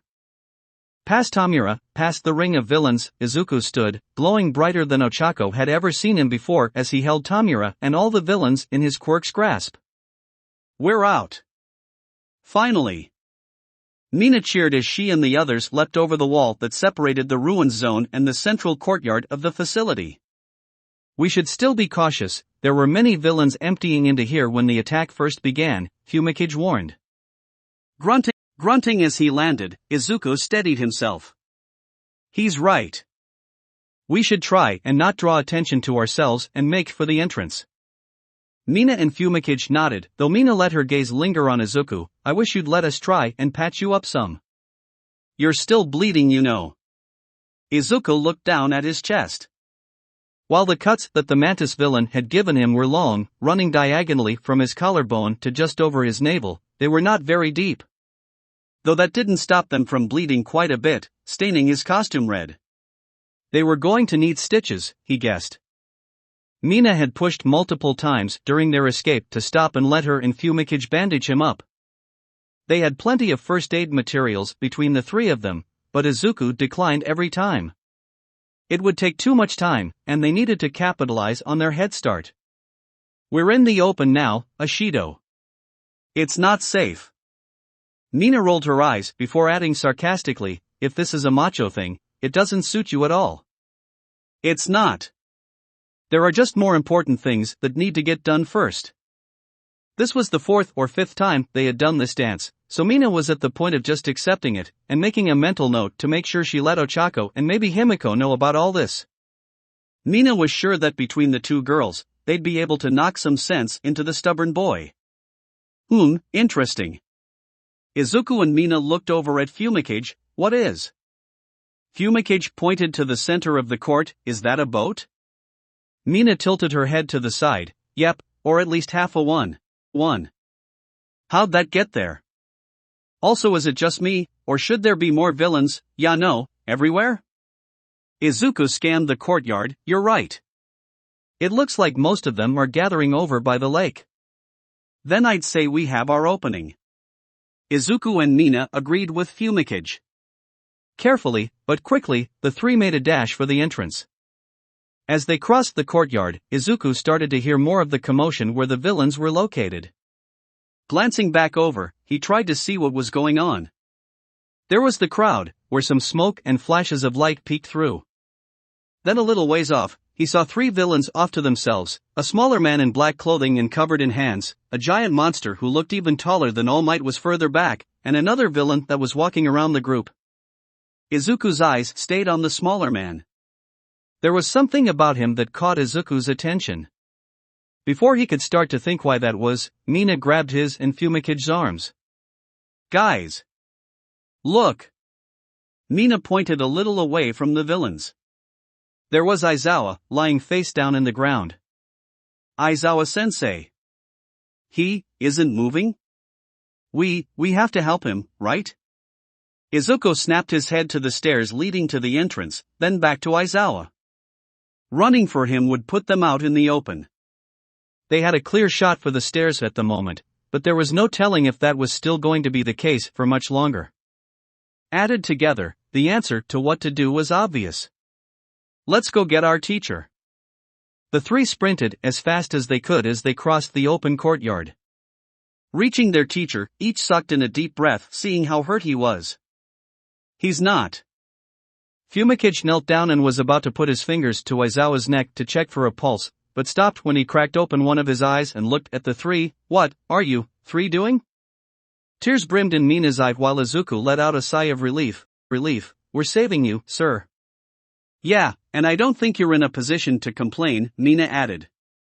"Dark Shadow, carry Aizawa-sensei." "Right." As Dark Shadow scooped up Aizawa, Izuku was about to tell everyone to make a break for the stairs, but some instinct kept him from speaking. They were much closer to the group of villains, and Izuku could hear what had been going on. He had been hearing explosions and what sounded like fighting until recently, but now the whole villain group had gone quiet. Turning around, Izuku froze. The warp villain was now standing next to the smaller man and the monster was still a little ways off, but he could also see Ochako, Himiko, Tsuyu and Katsuki. "Uraraka! Toga, Kaken and Tsuyu. What are they doing over there? He could hear Mina and Fumikage telling him they needed to go, but another voice drowned them out. Ochako, move. Don't let him touch you. The man had suddenly dashed forward. Himiko, as she jumped back, had pushed Tsuyu and Katsuki clear, but hadn't been able to reach Ochako. And Ochako was the villain's target. Don't let him touch you. For an eternity. Those words echoed in Izuku's head. Don't let him touch you. For an eternity, Izuku watched the villain's hands reach for Ochako's throat. Don't let him touch her. Don't let him touch her. Don't let any of them touch her. In that instant, Izuku dug as deep as he could, and pulled out all the power he could. Shooting his hands out, Izuku grabbed onto everything the villains were wearing that he could, and held them back. Get away from her. Hey, I can't move. The heck, my shirt is strangling me? Why am I green? What's going on? Help! All around, villains cried out in alarm as they suddenly found themselves unable to move. Tamura screamed in frustration as he pulled at his invisible bond, futilely reaching for Ochako, who had recovered from her shock and had taken several giant steps back. What the hell is this? Tamura growled. It felt like his own clothes were pulling him back. Kurogiri. Do something. Twisting his head to the side, he found the warp villain pressed into the ground, the metal brace around his neck glowing green. Black mist slapped at the metal as he tried to wrench it off, but to no avail. Screaming in frustration, Tamura tried to push himself forward, but Izuku wouldn't let him. Gripping his fists tighter, Izuku pulled down, dragging the villains down onto the ground. No, you don't. Deku. Ochako was shocked. She had never seen Izuku do something like this before. She knew he had been practicing using his quirk on people in different ways, but to do something on this scale was unreal. Dang, Izuku. Karo. While Katsuki didn't say anything, he was giving Izuku a look that wasn't angry or contemptuous. Try as Izuku might, however, the big villain was still standing, but at least he wasn't moving, so his four classmates were safe, at least for the moment. He could feel each and every villain fighting against him. The feeling in his head was beginning to remind him of back during the entrance exam and the 0-pointer. He could not afford to let himself end up like he had, so he knew he wasn't going to be able to keep this up for much longer. Worse yet, there were other villains in the courtyard that hadn't been at the edge of the lake that were beginning to notice their comrades were in trouble. Everyone needs to move now. Glancing to his side, Izuku found Mina and Fumikage looking at him, shocked and worried. Aizawa, even wrapped up by dark shadow, was watching him intently. If they stayed for much longer, their clear shot for the entrance would be gone. Go! Go! Get Aizawa-sensei out of here. Wait, hold on. Mina began screaming her objections before Izuku cut her off. Ashido, I can't hold them forever. You have to go now. Please. Before more villains show up. A hand on her shoulder from Fumikage stopped Mina from attempting to argue any further. Giving Izuku one last look, Mina took off. Fumikage lingered a step behind. Good luck, Midoriya. Was all he said before he and Aizawa were gone. With that taken care of, Izuku turned his attention back towards Ochako and everyone else. There's too many villains still between them and the stairs for them to make a run for it. They'd have to fight through, and I know I won't be able to hold all these guys for that long. Grunting as the pain in his head continued to build, Izuku racked his brain for some idea. We could try and all make a run for it, but I don't think I can move right now. It's taking everything I have to hold them down. If they came to me, maybe someone could carry me or something. No, that's no good. Uraraka could float me, but they'd still waste time getting over here. The villains would be on top of us by then. Wait, float, carry? That's it. Uraraka. Ochako looked up when she heard her name shouted. Float everyone now. Katsuki frowned. Why the hell does he want you to do that? We'll be sitting ducks when those other guys get here. Tsuyu nodded in agreement, while Himiko eyed the down Tamura. He was helpless now. A perfect target. Uraraka, please. I can you all out of there. Trust me. Ochako stiffened. Everything was happening so fast. 1 second she was about to be strangled, and now she was trying to understand just what Izuku was thinking. He asked me to trust him, then what the hell am I waiting around for? Himiko took a step forward, gripping her knife tightly in her hand. So focused on Tamura, she didn't have a chance to tell Ochako to stop when the other girl rushed over to her and tapped her shoulder and lifted her up into the air. The hell, Ochako? I was. Himiko shut her mouth, deciding maybe it was better not to say how she was about to deal with Tamura. Tsuyu was tapped next, but as Ochako rushed for Katsuki, the other boy backed up, sneering, "Don't you fucking touch me, round face. I'll be damned before dash." Smack! Ochako didn't have to slap Katsuki to make him float. She also didn't have to mentally yell yeet when she tossed him into the air a little harder than she had with Himiko and Tsuyu. But she didn't not have to either. Tapping herself, Ochako pushed off the ground and floated into the air along with everyone else. Tamura growled out in rage as he watched them float away. Okay, so now what? Himiko asked. Tsuyu shrugged while Katsuki glared daggers at Ochako, who didn't care. Deku screamed for me to float us. This is his plan. Fucking Deku. I swear I'm going to, what the shit? Riveting and surprised Tsuyu looked alarmed as Katsuki started to glow green. Quickly, Tsuyu also glowed, followed by Himiko and Okako. Ochako gasped at the feeling. This was exactly like her first time at the beach. Instead of just grabbing her costume, Izuku had grabbed her whole body.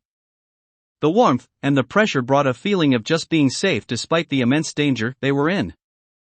Himiko's eyes fluttered as she groaned into her hand, teeth biting into a finger as she tried to keep herself under control, but that was hard to do when she felt Izuku all around her. Don't, not here. Not here. Oh god, this feels incredible. No. No exploding. The moment Izuku saw everyone in the air, he acted, praying his idea would work. He hoped that with their gravity removed, it would make moving them much easier. Lifting a hand up and gently closing it, he split his attention away from the villains and took hold of his classmates. He could still feel their bodies repel his quirk, but it wasn't as intense as when he'd first tried it. An effect of a few more months of practice, or not having a gravitational force acting on them, Izuku wasn't sure. What he did know was that he was able to hold them and move them. Pulling his arm out, he pointed it towards the entrance stair and willed them over. As fast and high enough that they were out of danger of the villains still on the ground. When they rocketed by, Izuku could hear Katsuki swearing something about this not counting. Himiko may have been shouting "we," and for a split second his eyes caught Ochako's. So many different emotions passed between the two. From him, relief that they were getting away safely, while from her, worry that he was getting left behind. It's alright. This is alright. I can still make it. The pain was getting worse. Using his quirk like this hurt, but it was worth it if he got them out safely. Once they make it, I'll have to make a run for it. If I'm lucky, the villains will be too confused to chase after me right away. Time to put all those laps on the beach and around the city to work, I guess. Deku, we're at the steps. Drop US. He could only just make out Ochako's voice. She was so far away now, she must have screamed herself hoarse to make sure he had heard her. But he had. With a sigh, he let go, and hoped that they would be able to handle their own landing strategy. Alright, time to NOMU. Kill this fucking kid, now. A sharp burning pain stabbed into Izuku's head as something ripped itself free of his quirk. The sudden pain twisted Izuku's stomach and made him feel like the whole world had shifted underneath his feet. He had no time to recover though. Suddenly, Izuku found himself in the shadow of the giant Nomu. In the blink of an eye, Nomu raised their hand up, and like they were killing a fly, swatted their giant hand into Izuku's right side. Izuku's arm shattered and his shoulder and collar snapped instantly from the force of the hit. However, Izuku never felt the pain. The strike launched him off his feet so fast, he tumbled across the ground where his head slammed into the concrete floor with a sickening crack before he landed in the open water of the large indoor lake. The cold, unforgiving water dragged Izuku's lifeless body into its depths. Ripples danced across the surface where he'd sunk, soon joined by a cloud of blood that stained the rich blue water red. That will be it for this part.